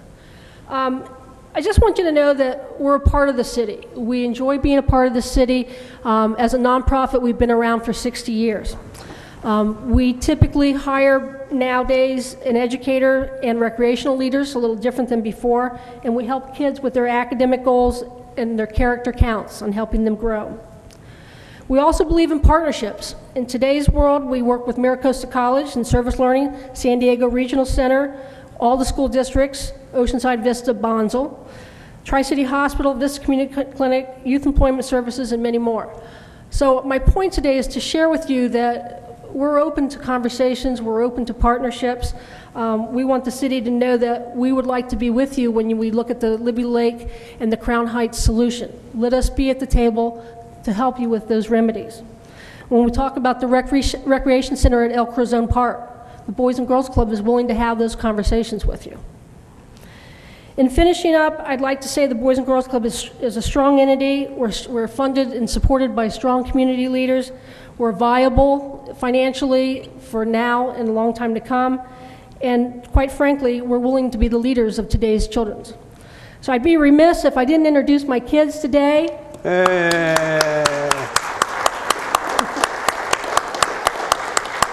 And with that, thank you very much. Wait a second, I got it. Could we have the KOCT scan the camera around to make sure the kids get on TV? Just being here doesn't count. You got to be on TV. So you could take the TV camera around to say hi to the kids and let them wave. These are our town site kids, and we have been in business with the renovation down, and these kids have been working with us through the renovation in the teen center, and then the gymnasium. So you guys are due a lot of credit. Thanks for hanging in there with us. So. Before you finish there, anybody else in the audience, some of those staff members and some of the staff members we want to. Is it 22? 22-year employee, and then certainly Christina. Yeah, there we go. Yeah, it doesn't happen by itself. Thanks, Mayor. We don't want to skip those. Is there any other sponsors or help defending the audience you want to call on? I think I'm good. Okay, just make sure. But anyhow, thank you very much. After school hours, things that we're having trouble in the community and the city with, thank you very much. Thank you, Mayor. Mr. Mayor, I just want to make one comment. You mentioned it briefly about the partnership that we have. And it's very valuable to have the Boys and Girls Club involved in that partnership. Next week on the 24th, we're having a joint meeting with the Oceanside Unified School District. We really probably need somebody there from Boys and Girls Club because we're talking about gaps in services and the idea of public-private partnerships and having what's available not only in the school district, the city, but the nonprofits would probably be really helpful for all of us in the room trying to figure out how we go forward from here. So I'd appreciate it if you or somebody from your staff would come to that meeting next week. I will be with Tri-City Hospital at that time, but certainly Jody would be, but thank you for that. And that's Peter invited us also. And that's at the El Corazon Senior Center. It's not here. Great. It's out at the Senior Center at 2 o'clock the 24th. If you can't make our sneak peek tomorrow night, we will call your office and make a personal tour for you because I'd love for you to walk through it. So we understand everyone's schedule is not always the same. But besides thanking you, I want to thank all the good-looking kids over here that's coming up. Thank you very much. Oh, boy. Thank you very much. And if you need to get going or remove, you can go ahead, and I'll slow it down a little bit and let you get going. I don't remember you introducing these two young ladies with you. These two young ladies, come back up here and introduce both of them. I mean, if you're showing up, you got to be at least attention on TV. Bye-bye now.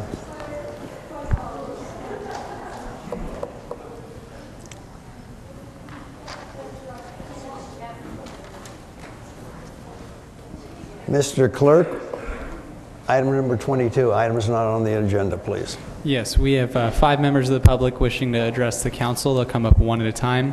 You can come to the council for 3 minutes. First, we have Liz Rea.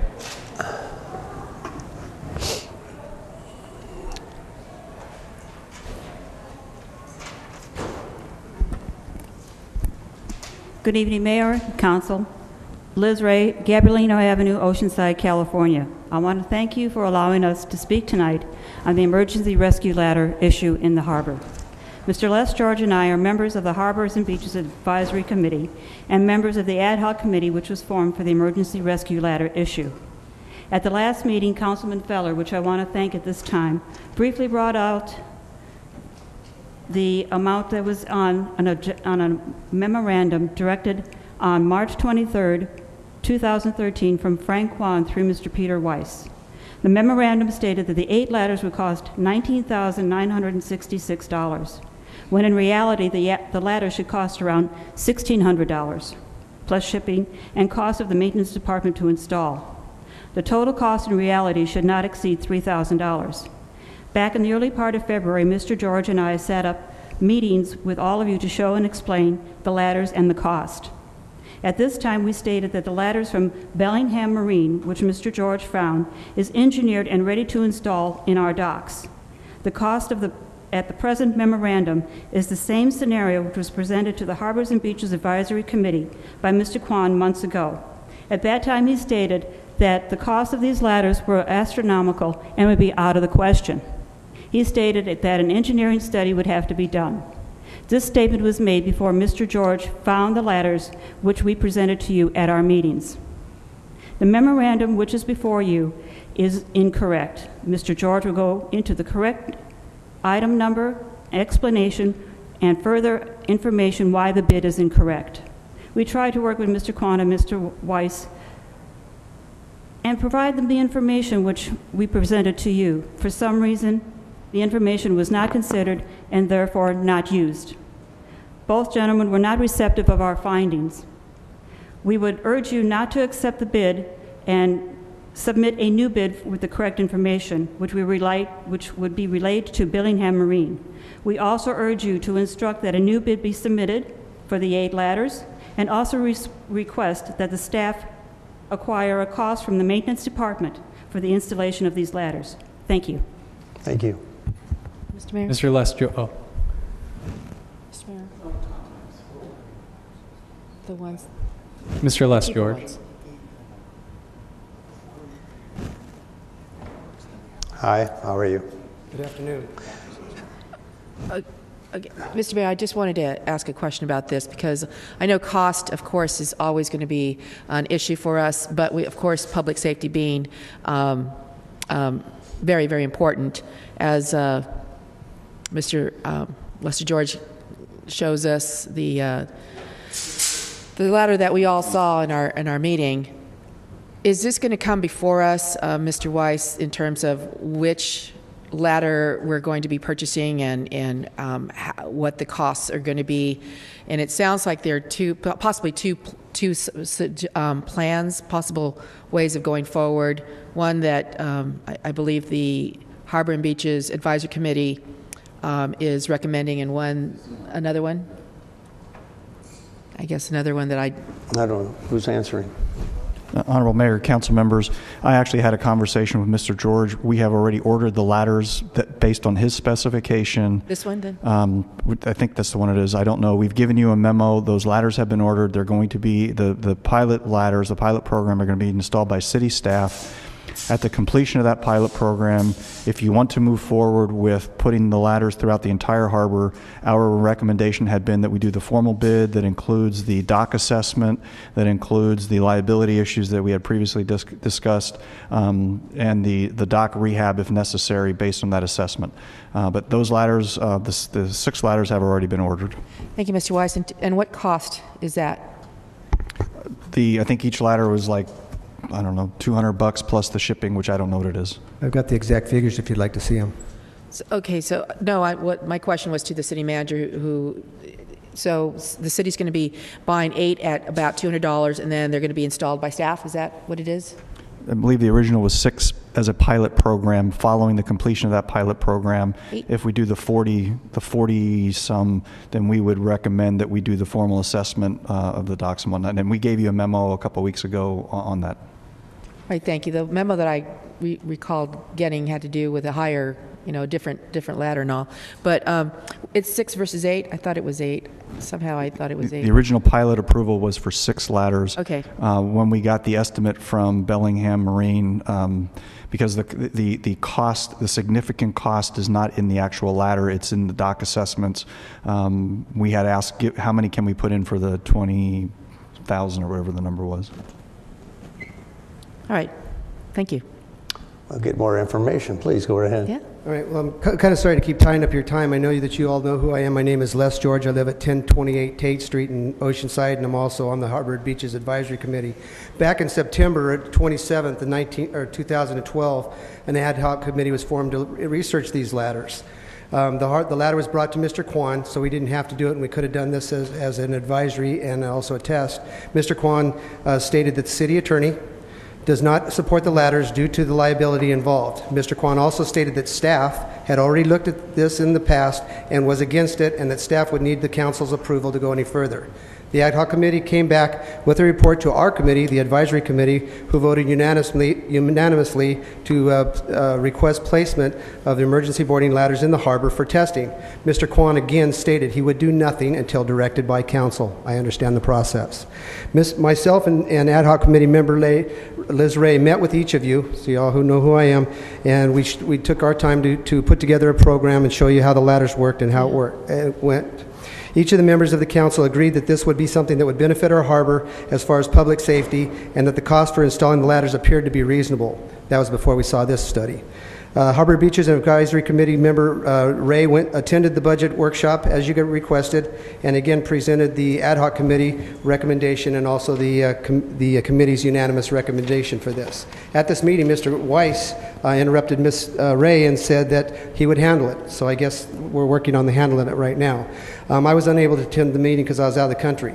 On the March 26th, 2013, council and myself received this RFP. If you get a chance to look it over, it's pretty impressive. Basically what the RFP was is it basically said $19,966 was what was going to be for 8 ladders. That worked out to a cost of $2,495 per ladder if you amortized it out. The bid had so many added costs that it was over $15,000, which the Harbor District has as discretionary funds, so it would have to be put on hold until the July 2013 budget. Mr. Felder, thank you again for asking the questions about the bid on the April 3rd, 2013 council meeting. I was already trying to figure out what was going on and felt that it was way wrong. You forwarded this issue to Mr. Weiss, who contacted me that same day, and he was not happy and stated, "You got your ladders for the testing only, and these are the stipulations put on them. Number 1, 8 ladders only. Now it's 6. Harbor staff would install them. That the city attorney would only allow these ladders with the stipulation that the Harbor District be responsible if somebody is injured while using the safety ladders, which are for rescue only and not for swimming." And then in addition to that, it said the additional ladders would be installed by Bellingham Marine staff. This is a stipulation, be installed by Bellingham Marine staff, who must be sent down from Dixon, California. And if you don't know where that's at, that's somewhere up near San Francisco. So they're going to send their people down here to do that at a great cost. And then in addition to that, they were going to require an engineering study. The engineering study and placement recommendation is supposed to defer the liability from the city, and I understand liability issues. However, Cal OSHA already has a standard that would work fine for our harbor and cost nothing or very little for the implementation of their rules. And I in turn agreed to help set up placement of the test ladders with the consultation from the harbor police and also harbor maintenance staff. These ladders would be placed in the highest traffic areas of our harbor to allow for greater protection of the public and harbor users. Mr. Weiss at first refused to allow me to meet with staff about the findings of the best location for the installation of the ladders, and I explained to him that there was some concern that the ladders could possibly impede police operations if placed in the wrong place, and that the maintenance staff would be working around them and they should be involved in the deciding of the placement of these. He then said he would have Mr. Kwan call me. This was on April 4th, 2013. I still haven't heard from Mr. Weiss or Mr. Kwan on this issue. If we use the original bid that the staff came up with, we would have spent over $18,000, and it appears if we're going to require them to do this, come down here and do this report, we probably could find somebody closer and cheaper. It's going to cost us a lot more money than what I originally put into the bid. I still think it's a safety issue. I still think it's very important. And a lot of people, I've spent over a year on this, and I can't understand why we can't get staff to work with the people that are on the advisory committee volunteering their times and efforts to make our city a better place and our harbor a better place. Thank you for your time. Thank you, sir. Next, we have Jimmy Knott.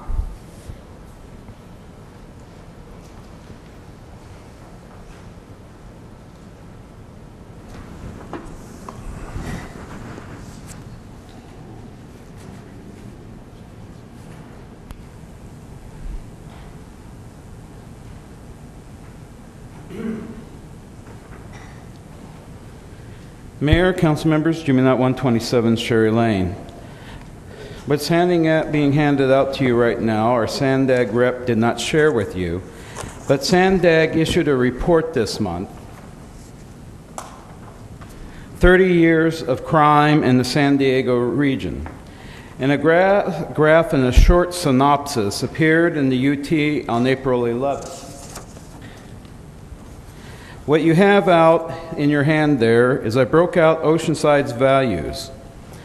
I believe these increased numbers are due in part to good people like this council taking their attention off of addressing public safety issues and instead using those energies and time to create or fight divisions among themselves.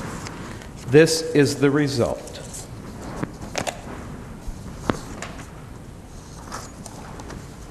We have these increased numbered issues that you see before you. You have the crime rate per thousand population increase of 11%. Violent crime rate, an increase of 17%. An increase of property crime rate of 11%. An FBI increase of 12%. Violent crime of number per jurisdiction, 17%. Number of property crimes, 11%. The only thing that has a reduction in this group was domestic violence crimes. What you also had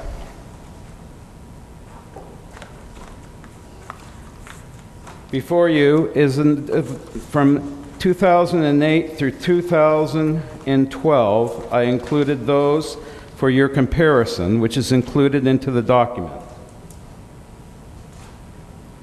And finally, what I wanted to take and point out to you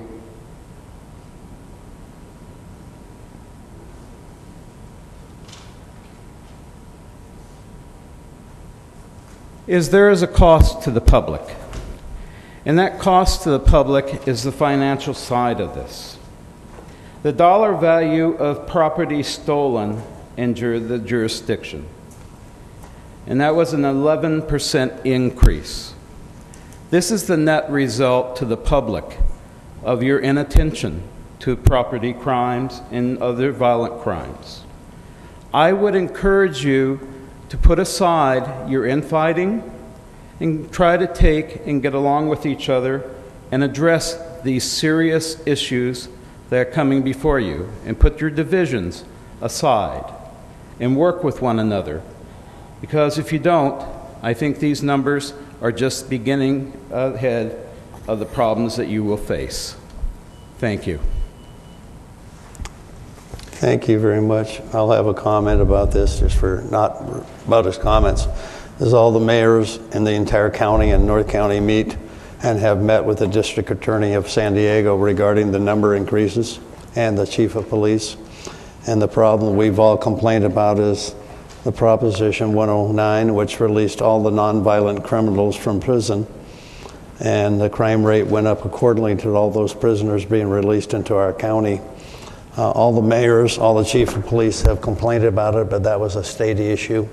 And I'll be the first to go on record, if not the last to go on record, that one more time the state caused us most of our problems and the increase in crime. And that's for the public information. We've already been aware of it. We've complained.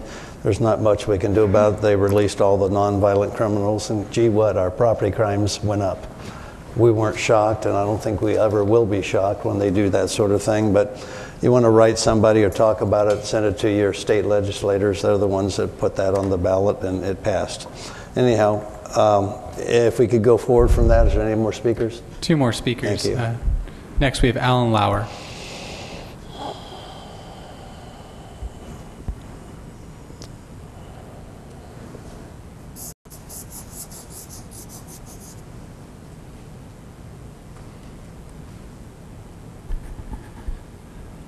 Good evening. My name is Alan Lauer. I live at 3407 Soila Drive in Oceanside. I'd like to thank you, Mr. Mayor, and the City Council for this opportunity to speak to you. My heart is heavy tonight, and what I have to tell you is difficult to say. Almost 15 years ago, I joined with several others in a charitable organization, Bread of Life Rescue Mission, to serve the poorest of the poor in Oceanside. I'm sure you're familiar with our organization, as it's become a significant partner with many agencies, including city agencies. As you know, Bread of Life now provides shelter, meals, and counseling to a very large and growing population of needy people, including many seniors, veterans, and children. Because the City of Oceanside has been so very good to us over the years, we want you to know tonight that all is not well with the Bread of Life. Owing to a long, persistent economic recession, the need for our services has greatly increased, and charitable donations to Bread of Life has drastically declined. For that reason, our financial situation has become quite severe. So much so that tonight I have the very sad news to announce that Bread of Life expects to close its doors on or before the end of May. Of course, there's still time to avoid the shutdown. However, the time is growing short. For that reason, Bread of Life is making an urgent appeal for contributions.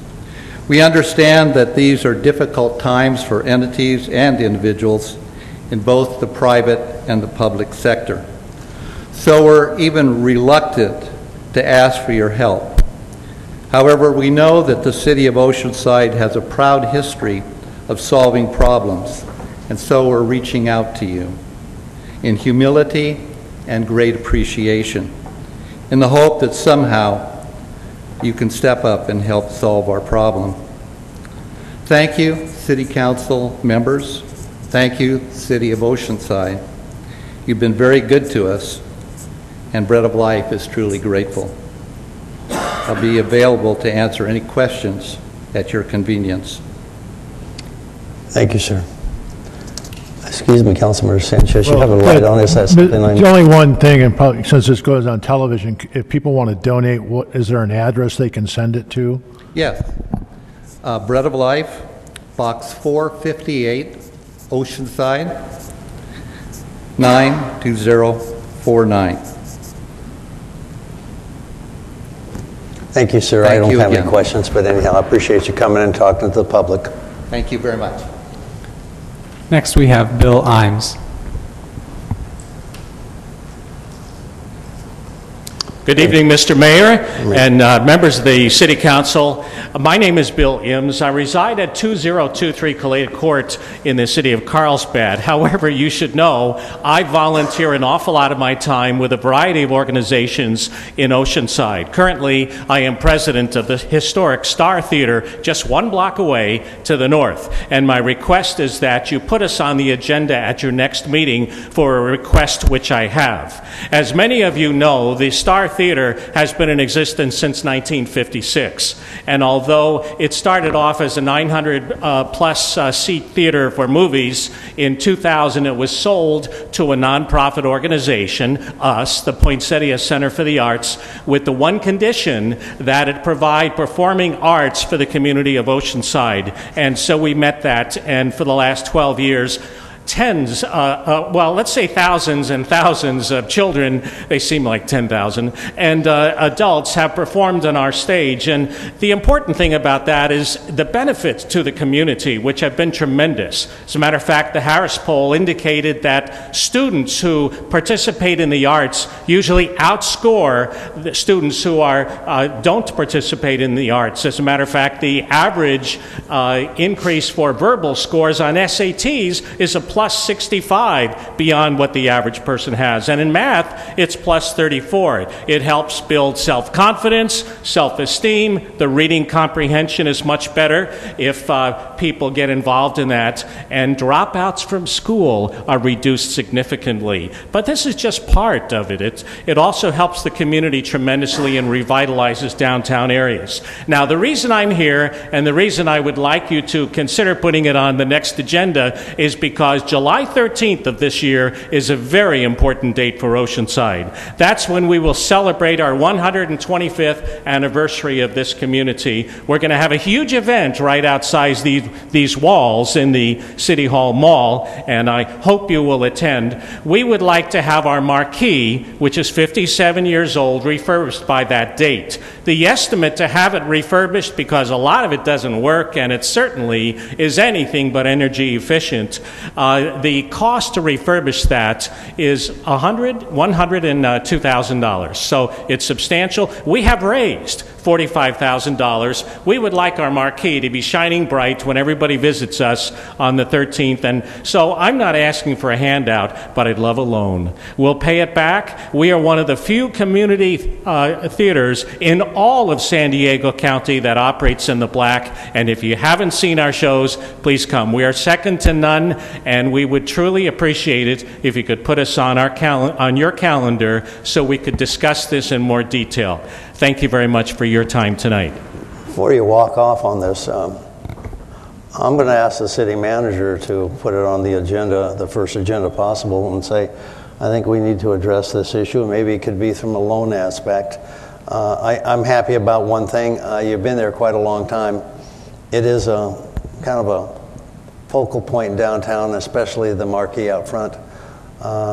It's an old building, I know that, and I'm not sure about the cost, and I'm sure you looked into it along with everybody else, but you've done so much with all the children. It's always children in the community, the plays, not just Oceanside, which is important, but around the community of the North County. I would like to see, maybe in the future too, for the city gets involved, that we may have some more underprivileged youth from maybe Crown Heights or out of the Liberty Lake or something to be more involved in your giving from the theater point of view and having people get up and star in it. I've been to numerous events there and been very happy every time I've gone, but I also notice you give a lot back to the community from the Star Theater and using the youth. I'm not here to praise you, I'm just saying I've been there, I've seen it, it's something that really gives back. The marquee's been there since 1956. I was there on opening night, a little bit younger, but I appreciate it. I'd like to be able to tell the city manager, at least come back with us maybe for something in the council that we can review from the staff. And I do appreciate that. Thank you, Mr. Mayor. Thank you very much. Thank you. And if the other council members have any comments, that's fine, go ahead. 1956 was a very good year. It was. I was born in that year. And we used to go to the Star to see all the latest James Bond movies. And back then they would play them over and over and over again. And I think it's time you star on that stage. And I'd like to talk to you about an audition afterwards.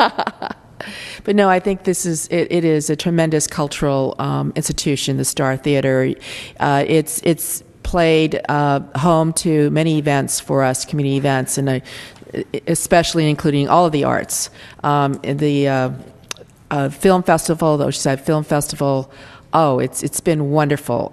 Everything that has happened there has just been great for the community, great for our residents. So would like to see how we can help. Thank you, Esther. I truly appreciate it. Thank you. Thank you, everyone. Have a great night. Thank you. As you well know, we really can't discuss it. It's not on the agenda, but I think we'll have it come back. Or at least I'm going to ask the city manager to bring it back to us. Thank you very much. Another speaker? No further public at this time. No further comments. Thank you very much, and I appreciate everybody in the comments. The other one is Mr. Clerk. Can we have 23 next, please? Item number 23 is adoption of resolution approving conditional use permits for the establishment and operation of a dining and entertainment venue with full alcoholic beverage service, live entertainment, dancing, and a waiver of regulated use location requirements for a dancing establishment at 2237-2241 El Camino Real Crossroads Restaurant. Applicant is Y&O Unlimited LLC, DBA Crossroads. Thank you very much. With Mr. Clerk as the mayor, I'll open this public hearing and ask for disclosure from the council members regarding constituent contacts or correspondence. Start with you, Jack. Staff and I have been there for their grand opening. I've seen the site. Staff, been to the site on several occasions for eating and other things, but some phone contacts and some individual contacts while out just in the community. I've been to the site. I have partaken of the wonderful smokehouse barbecue. That is to die for. I've had a chance to talk to Otis Henderson, gotten a lot of communication from the community, very supportive of this venue, and I've also had a chance to talk to staff. Thank you.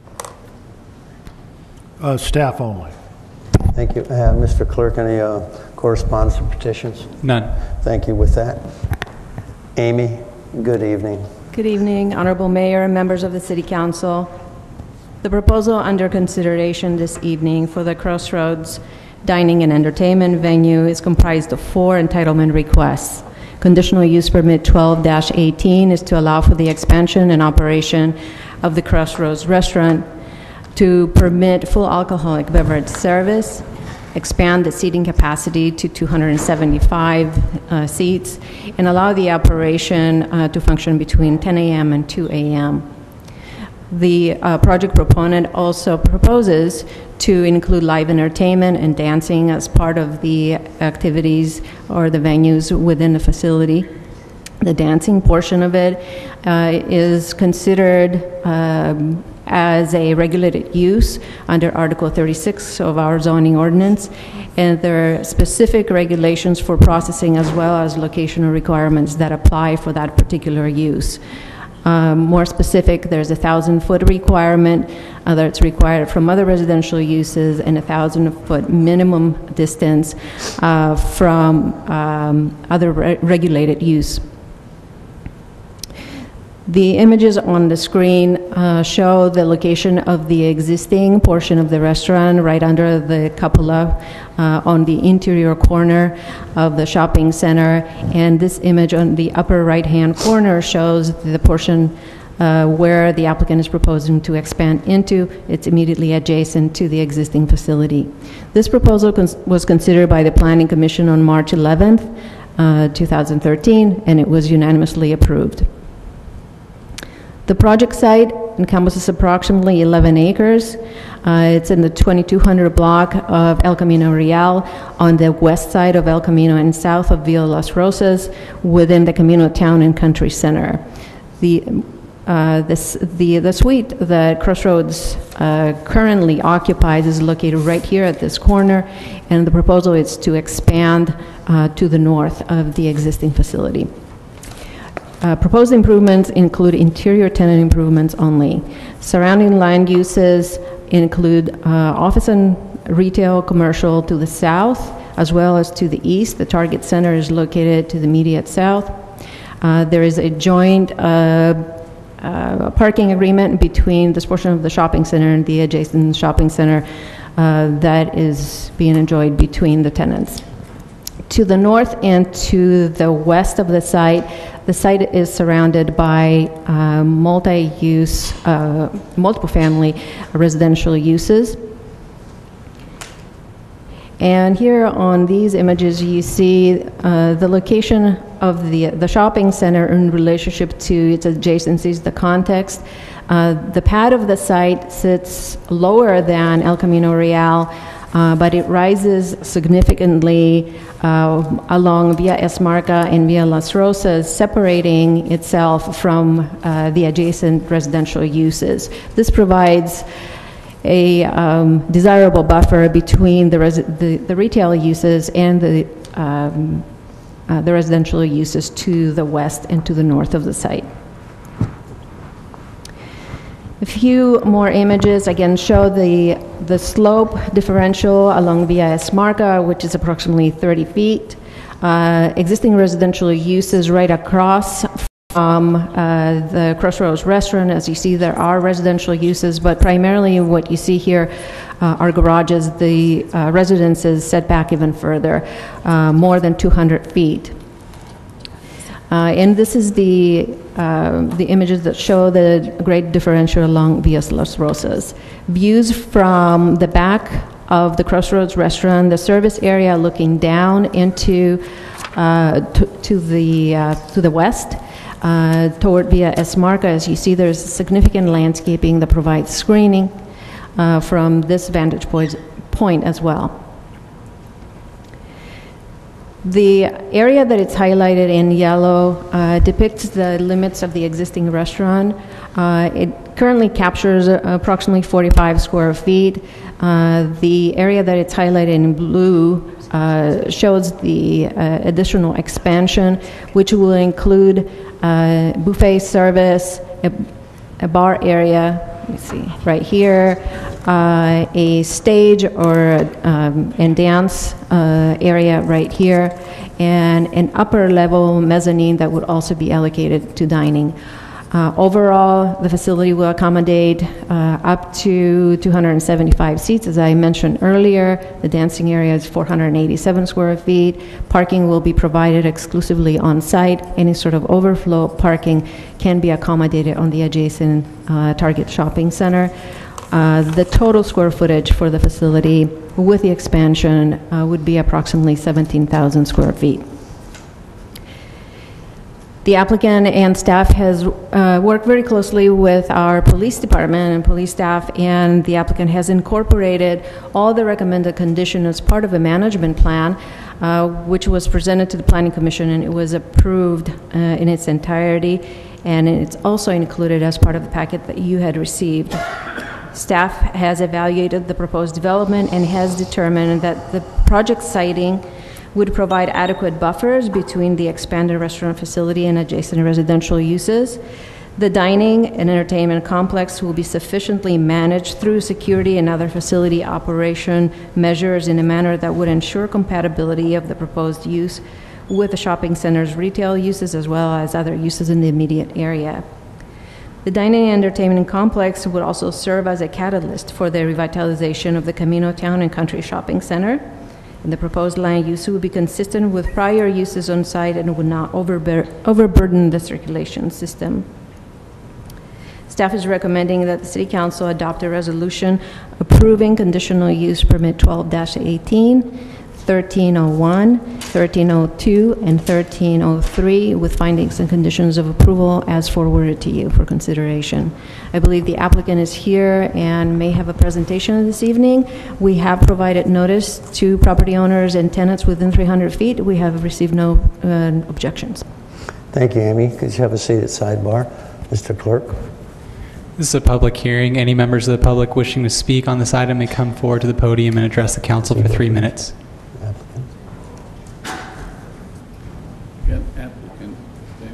Applicant. And the applicant may come forward at this time.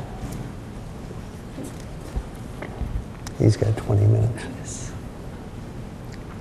Zach? 20 minutes. I'll be done in 2. I know. Good evening.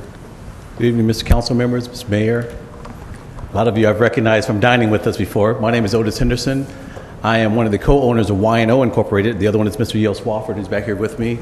We are the owners of Crossroads Smokehouse Barbecue.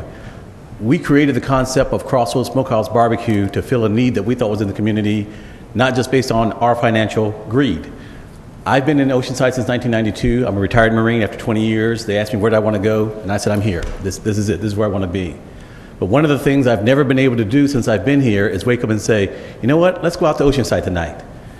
The reason being is that at my current age, and the age I was back then, I don't feel comfortable with a lot of the younger adults that are out there socializing today. I needed an atmosphere that was a lot more mature orientated, something that would make me feel relaxed, that I could take girlfriends or wife, but not both at the same time, too, and still have a good time. So what we did was we created an atmosphere where if you don't think like you're 37 years old or older, you probably won't feel comfortable there. You don't have to be 37, you just have to have that maturity level. That's why we're bringing in the dancing that we're bringing in, the music that we're bringing in, the artists that we're bringing in. Everything is designed for those people who are a little bit more mature-minded. Oceanside is a great city. I love it with all my heart. I've been here a long time, and I don't know of any place else I want to be, at least today. But there's a gap. We've got something for our younger adults, those are 25 and younger. We've got something for our more senior adults in those 65-plus ranges. But for those of us who are kind of in that twilight zone, we have to go down to San Diego, we take off to Temecula, we go to Orange County. We don't sit right here in Oceanside. I think that we can fill that gap very well. And I hope that you favorably consider us on our proposal. Are there any questions I can answer on your one? Esther, you explained the food too, though. I want to know if you brought any, no. The food speaks for itself. I'm big for the food on a couple of guys, thank you. But not at this time, but you have time left in the public. We're going to hear from the public now. Okay, thank you. At this time, any members of the public wishing to speak on this item may come forward and speak for 3 minutes to the council.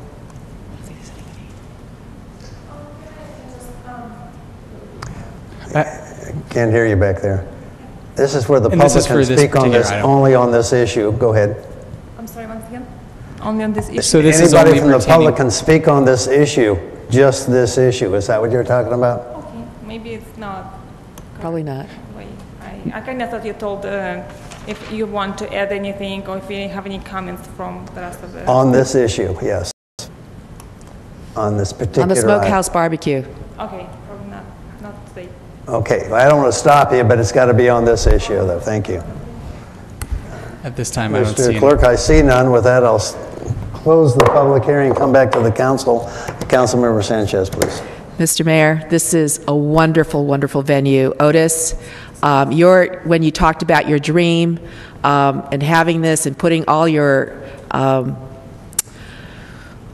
money into it, your heart into it, your sweat into it. I mean, it was infectious. This, how you talk about this dream of having a destination venue, a place where you can get local artists, where you could practice your arts, your food arts, that are absolutely to die for. It's easy to say, move approval. There are a bunch of resolutions here, or I guess it's the adopt the resolution, move to adopt the resolution approving conditional use permits ending in 18, 01, 02, and 03 for the establishment and operation of a dining and entertainment venue with full alcoholic beverage service, live entertainment, dancing, and a waiver of regulated use locational requirements for a dancing establishment at 2237 to 2241 El Camino Real. And I'm looking forward to line dancing, salsa. What did you say? Zumba too? I think you said Zumba. Zumba's an exercise form. Yeah, I know, but do that, and of course your wonderful food. I'll second that. Thank you. With that, Councilmember Feller, please. Thank you, Otis. I have had the food, so you don't have a challenge there. But you just have to learn to stay in Oceanside no matter what. You cannot go partying all over the state. You stay here. Every other business needs just what you need.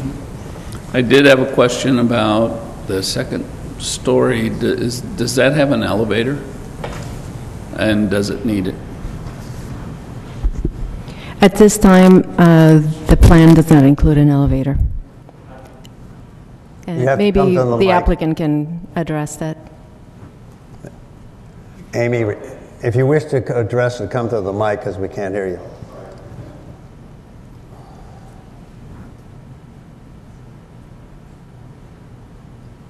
When we were putting the structure together, that question came up, did we have to have an elevator for the second floor? What happened was we walked with building and ADA regulations, and what they said was we had to improve the property by at least 80%. And if we improved the ADA facilities by 80%, we did not have to put in an elevator.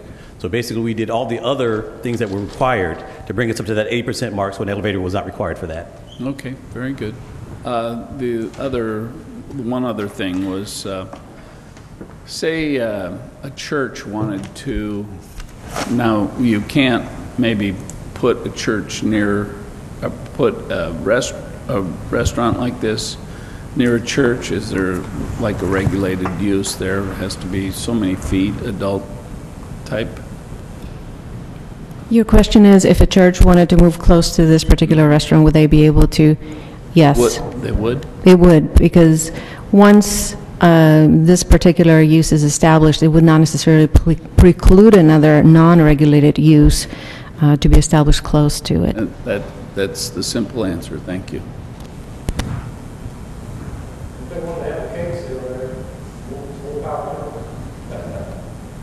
Is that it, Jack? There was a motion and a second. Please vote. While we're voting on this, I got to tell you what. The problem I have is I like to eat food and dance once in a while, but last time I danced, the people tackled me and thought I was having a seizure. And I didn't appreciate that, but anyhow, it goes with dancing. Motion approved 5-0. Thank you, ladies and gentlemen. And Mr. Clerk, at your convenience, 24, please. Item number 24 is consideration of a general plan amendment to adopt an update to the city's housing element for the 5th housing element cycle, housing element update, applicant City of Oceanside. Thank you very much. With that, Mayor, I'll open the public hearing. Again, disclosure from council members. Staff. Staff. No contact. Staff only. Thank you very much. Mr. Clerk, correspondence and petitions. None. Thank you, Virtual. Dan, good evening. Sorry to put you last, but you're looking pretty spiffy. Right out of GQ magazine again. Thank you, Mayor. Members of the City Council, good evening. Russ Cunningham, Senior Planner. We come before you this evening with very good news. The California Department of Housing and Community Development, HCD, has deemed the city's draft housing element update for the 2013-2020 planning period to be substantially compliant with state housing law. HCD is prepared to certify the updated element as soon as the city implements 2 state-mandated revisions to zoning standards, one related to emergency shelters and another related to transitional and supportive housing. Staff is now in the process of drafting the required zoning text amendments, and we intend to bring those to you for formal review and approval within the next 3 months.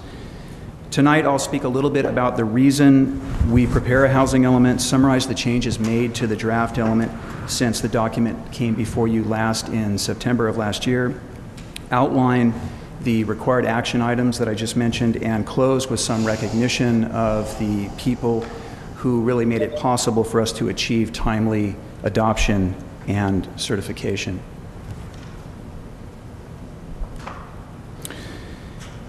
I can tell you as much as you care to know about the process that has resulted in the document that's before you tonight, but for now I'll just offer a few observations as to why California requires housing elements and why HCD takes such an interest in what these elements contain and how they're put together. As you know, the housing element is the only component of our general plan that requires state-level review and approval, and the only element that must be updated on a state-prescribed schedule. The updated schedule, or the schedule for the update, is tied to adoption of the Regional Housing Needs Assessment, the RHNA, which allocates to all localities within the San Diego region what is determined by the SANDAG Board of Directors to be each jurisdiction's fair share of regional housing need over what's referred to as the housing element cycle. We are now entering the 5th housing element cycle, which extends from 2013 to 2021. The RHNA allocation for the 5th cycle was adopted in October of 2011, roughly a year and a half ago.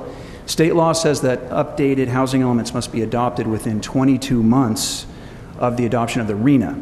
which results in a deadline of August 30th of this year for all jurisdictions within the San Diego region. If council is favorable to adopting the updated housing element this evening, we will have met this statutory requirement.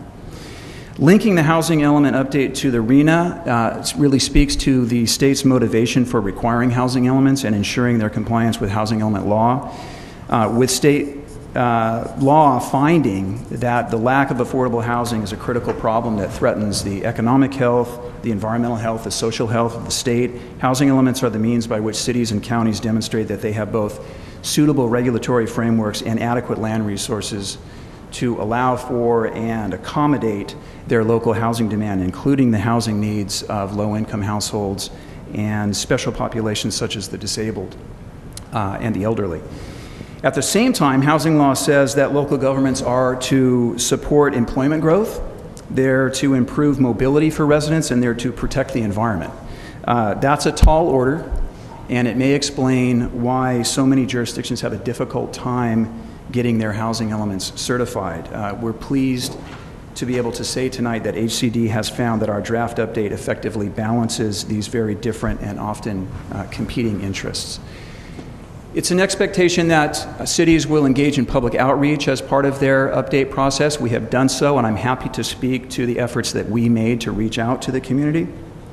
One of the required components of a housing element is an analysis of the extent to which local development review procedures and standards constrain the production of new housing.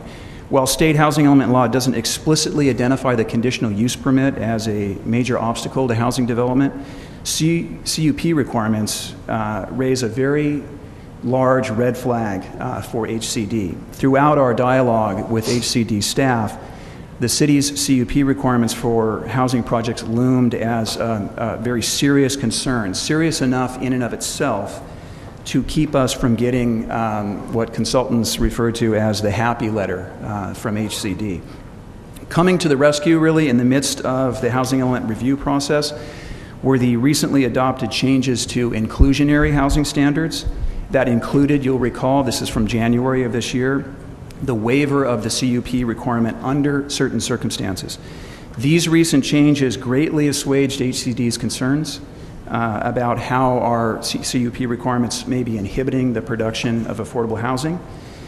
And if not for these changes coming when they did, staff would most likely be giving a very different presentation tonight.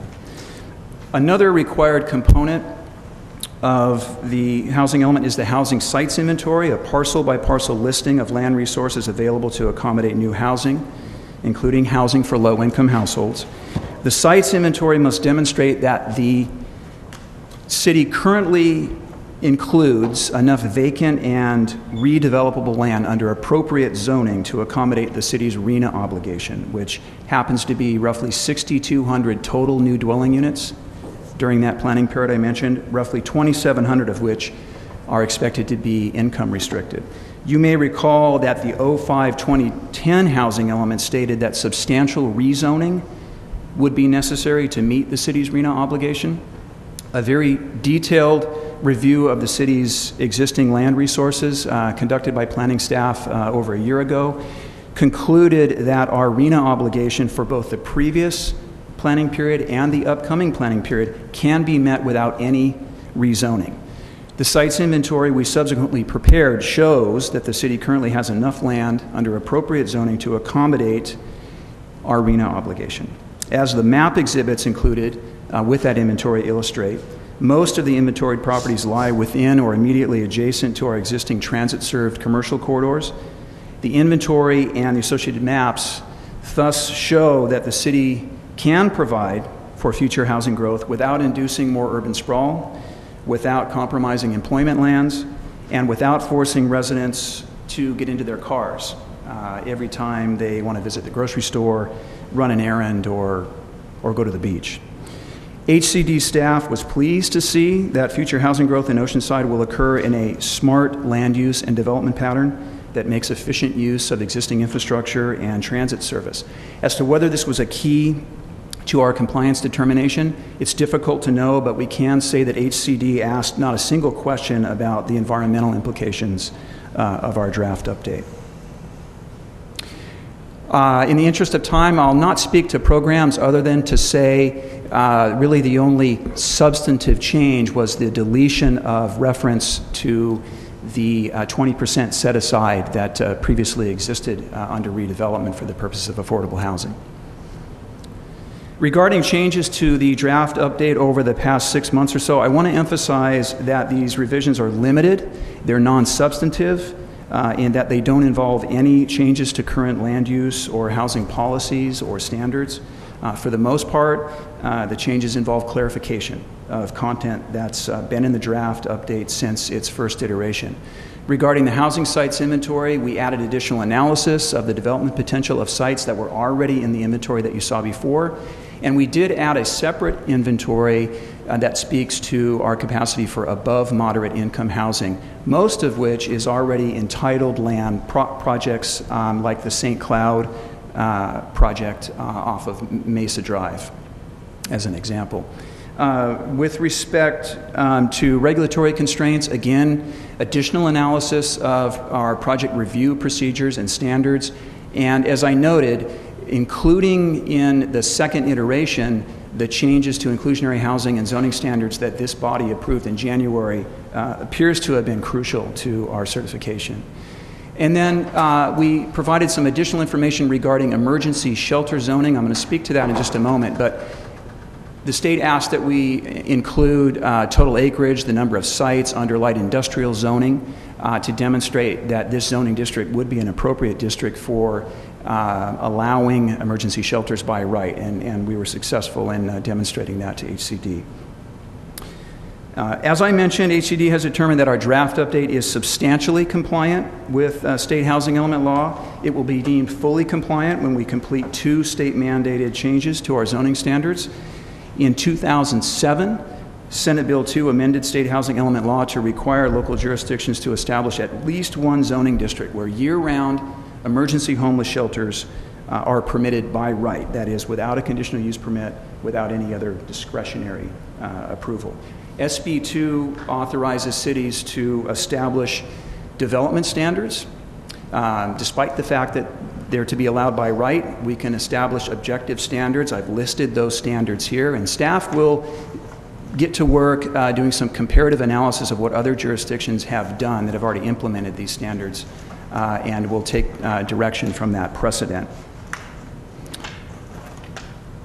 Staff has recommended, and this was something indicated in the staff report that came before you in September, that our light industrial zones that are outside the coastal zone be those zones where these shelters are permitted by right. That was vetted by the ad hoc committee of planning commissioners and housing commissioners that reviewed the initial iteration of the housing element. They supported that idea. In public workshops with the Housing Commission and the Planning Commission last summer, that idea was broached and supported by both of those commissions as well. Senate Bill 2 also requires that local jurisdictions define and regulate transitional and supportive housing facilities as residential uses no different than other residential uses. So specifically, the mandate requires us to state in our zoning ordinances that transitional and supportive housing is, quote, a residential use of property subject only to those restrictions that apply to other residential dwellings of the same type in the same zone. It's important to note that state law already significantly preempts local zoning authority over these types of facilities, requiring that cities allow small-scale residential care facilities, as they're called, by right in all of our residential zones. It's possible that inserting new definitions of transitional and supportive housing into our ordinances will allow by right some uses that currently are prohibited or that currently require a conditional use permit. But very much like the density bonus provisions that this body approved last year, even in the event that we did not codify these changes that the state is asking for, state law would largely preempt our local zoning authority to preclude these kinds of uses or further regulate them. We'll be doing more research, and when we come back to you, we'll fully understand and we'll help you fully understand the implications of those changes. So as I said, Transitional supportive housing must be defined as a residential use and must be subject to standards no different than those applying to other types of housing. But it is somewhat comforting to know that these types of facilities remain subject to state and federal standards and licensing requirements. Achieving state certification of the element within the prescribed deadline of August 30th does have its rewards. In meeting this deadline, we have no RENA carryover. The RENA from the previous period that we said we would address through rezoning, HCD has essentially forgiven that. So we don't essentially double our RENA obligation. Secondly, no mandatory rezoning that would require us to permit high-density residential by right. We are now on an 8-year update cycle rather than a 4-year update cycle, which should save us some time, staff time, and some money going forward. And, of course, our eligibility for grant funding is maintained. Preparing this update was very much a team effort, and credit goes to a number of people who were integral to getting the job done. I first want to thank our housing consultant, John Douglas, who is not with us tonight. His understanding of state housing law and the expectations of HCD, and those are often two different things, really kept us on a focused and efficient path throughout the update process. So I want to thank him first and foremost. And secondly, I want to thank executive staff and development services and neighborhood services for their leadership. George Buell, Marjorie Pierce, David Manley provided key direction when critical decisions had to be made. I want to thank staff in information technology and water utilities, as well as San Diego State interns Scott Davis and Blake Scavo.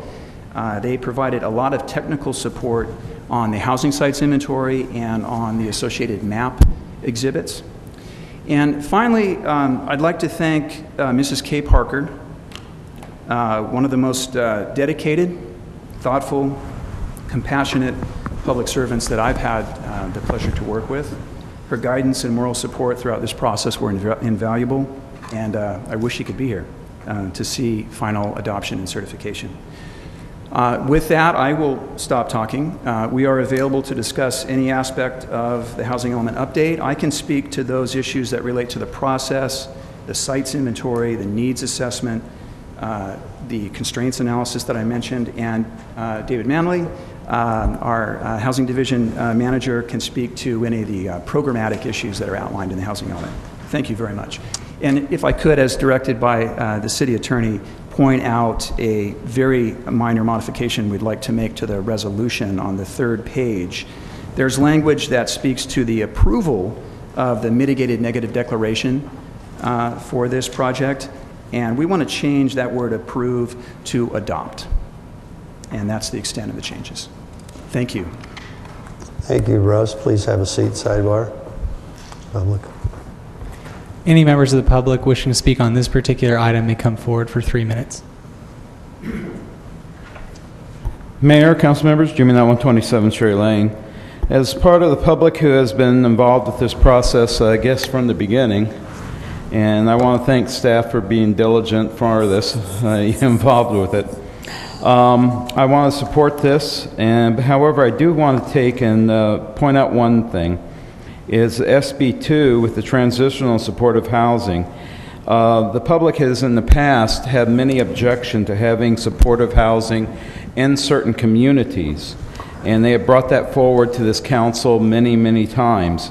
That will remove this as a cause for any type of complaint or issue within that community or any community within the city, it seems. And I would like to make sure that I am hearing that correctly, that will take and remove that as part of an objection, that it cannot be considered that anymore. Thank you. Any other members of the public wishing to speak on this item may come forward at this time. I see none. Mr. Clerk, I'll go ahead and close this. Come back to the council. Mr. Kern, please. Thank you. Very thorough presentation. In fact, I think you were clean shaven when you started, so the idea it took a little while to get through this. I have a couple questions, and one of them, Mr. Knott kind of hit on this locating by right. Now, I heard something in there that's by right, just one location in the city for emergency shelter. Is that correct? It's not any place in the city. It's just by right they can locate one emergency shelter in the city. Councilmember Kern, the expectation of the state is that the city will identify a zoning district as a district in which emergency shelters can be established by right. And so staff's recommendation, which the Housing Commission, the Planning Commission have supported, and that was referenced in the staff report brought before you in September, is that our light industrial zoning designation be that designation where emergency shelters could be approved, would be approvable by right. Okay, so if we get one, then somebody else wants to come in and open another nonprofit emergency shelter, they can, as long as they're within that district? So we can have several within a district? That potential exists, yes. Okay. And then the same with transitional housing?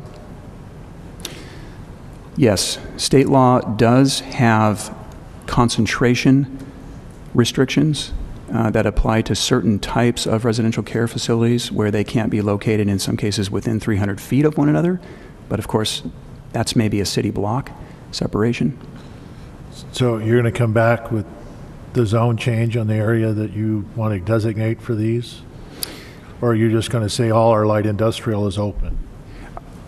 We need to make that distinction between emergency shelters and then these other types of facilities. The state only requires that we establish a zoning district for emergency shelters, and then requires that we establish definitions in our zoning ordinances that provide for transitional and supportive housing as being no different than any other type of residential use. We need to better understand what that means, and we're going to be researching that and getting a better understanding of the implications of that. But as I said, I think it's very much like the density bonus provisions that we adopted. Had we not adopted those density bonus provisions, a developer could come to our counter tomorrow, invoke those state provisions, and we would be obligated to process a project under those provisions. We think that that's essentially the case now, regardless of whether we codify this language or not. Yeah, and one of the things we took out is the CUP requirement for some of those, so I think that's why the HCD is kind of happy. Well, not happy, but at least satisfied. So anyway, the other thing, this is an 8-year process now instead of every 4 years, so hopefully it'll free up some staff time that we can actually build things instead of just keep doing staff updates for the state. So hopefully we can get stuff done. I will move that we adopt the update for the city's housing element update for the 5th housing element cycle 2013 to 2021, and with the modifications noted by our crack city attorney. I second. Have a second? Okay. Councilmember Sanchez. Thank you, Mr. Mayor. And I think I've already indicated that I'm very disappointed with this process. I'm especially disappointed that of a total lack of a real public process where we had community meetings at every, in several of our communities that would be extremely interested in how this would change their neighborhoods. I really am very disappointed that we didn't go to at least have 4 or 5 community-wide meetings to explain to residents how this can very well change the character of our communities. I feel that this was a building industry-driven process, that we've given away the store to out-of-town corporations, giving very little back to our residents.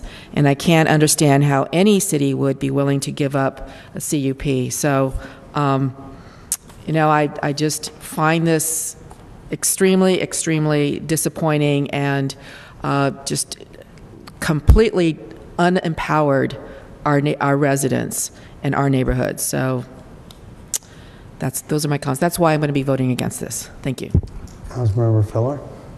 Thank you. A different take. I couldn't be more happy with the effort you put into this, and it's an outstanding process going forward where we will be able to build things. The only question I'd like to know is there a possibility, since we're going to be serving 656 homes in Carlsbad, can we get part of their RENA numbers? Interesting question. Never mind. But I think we know the answer.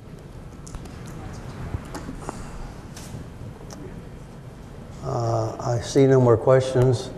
I know the city attorney wants to read it. Go ahead. I just want to clarify for the record that your motion included adoption of the mitigated negative declaration as well. Thank you. Yes. Please vote. Motion approved, 3-2. Wooden Sanchez, no. Thank you very much, ladies and gentlemen. I didn't get into a long speech. I had mine down at Sandag before I left, and my RENA numbers and everything else were a concern and giving away the CUP, but whatever. Anyhow, back to this. Mr. Clerk, have I covered everything except adjournment? Correct. Thank you very much. Ladies and gentlemen, we're going to adjourn this meeting first to a joint City Council Oceanside Unified School District Board workshop on Wednesday, April 24th of this year at 2 p.m. at the El Corazon Senior Center. That's we're adjourning to that particular meeting. But I also, from the rest of the council, we want to stand for a moment of silence for Concha's husband and the Concha Green's husband, and really for some of the victims and losses we saw at the in Boston. Thank you very much. With that, a moment of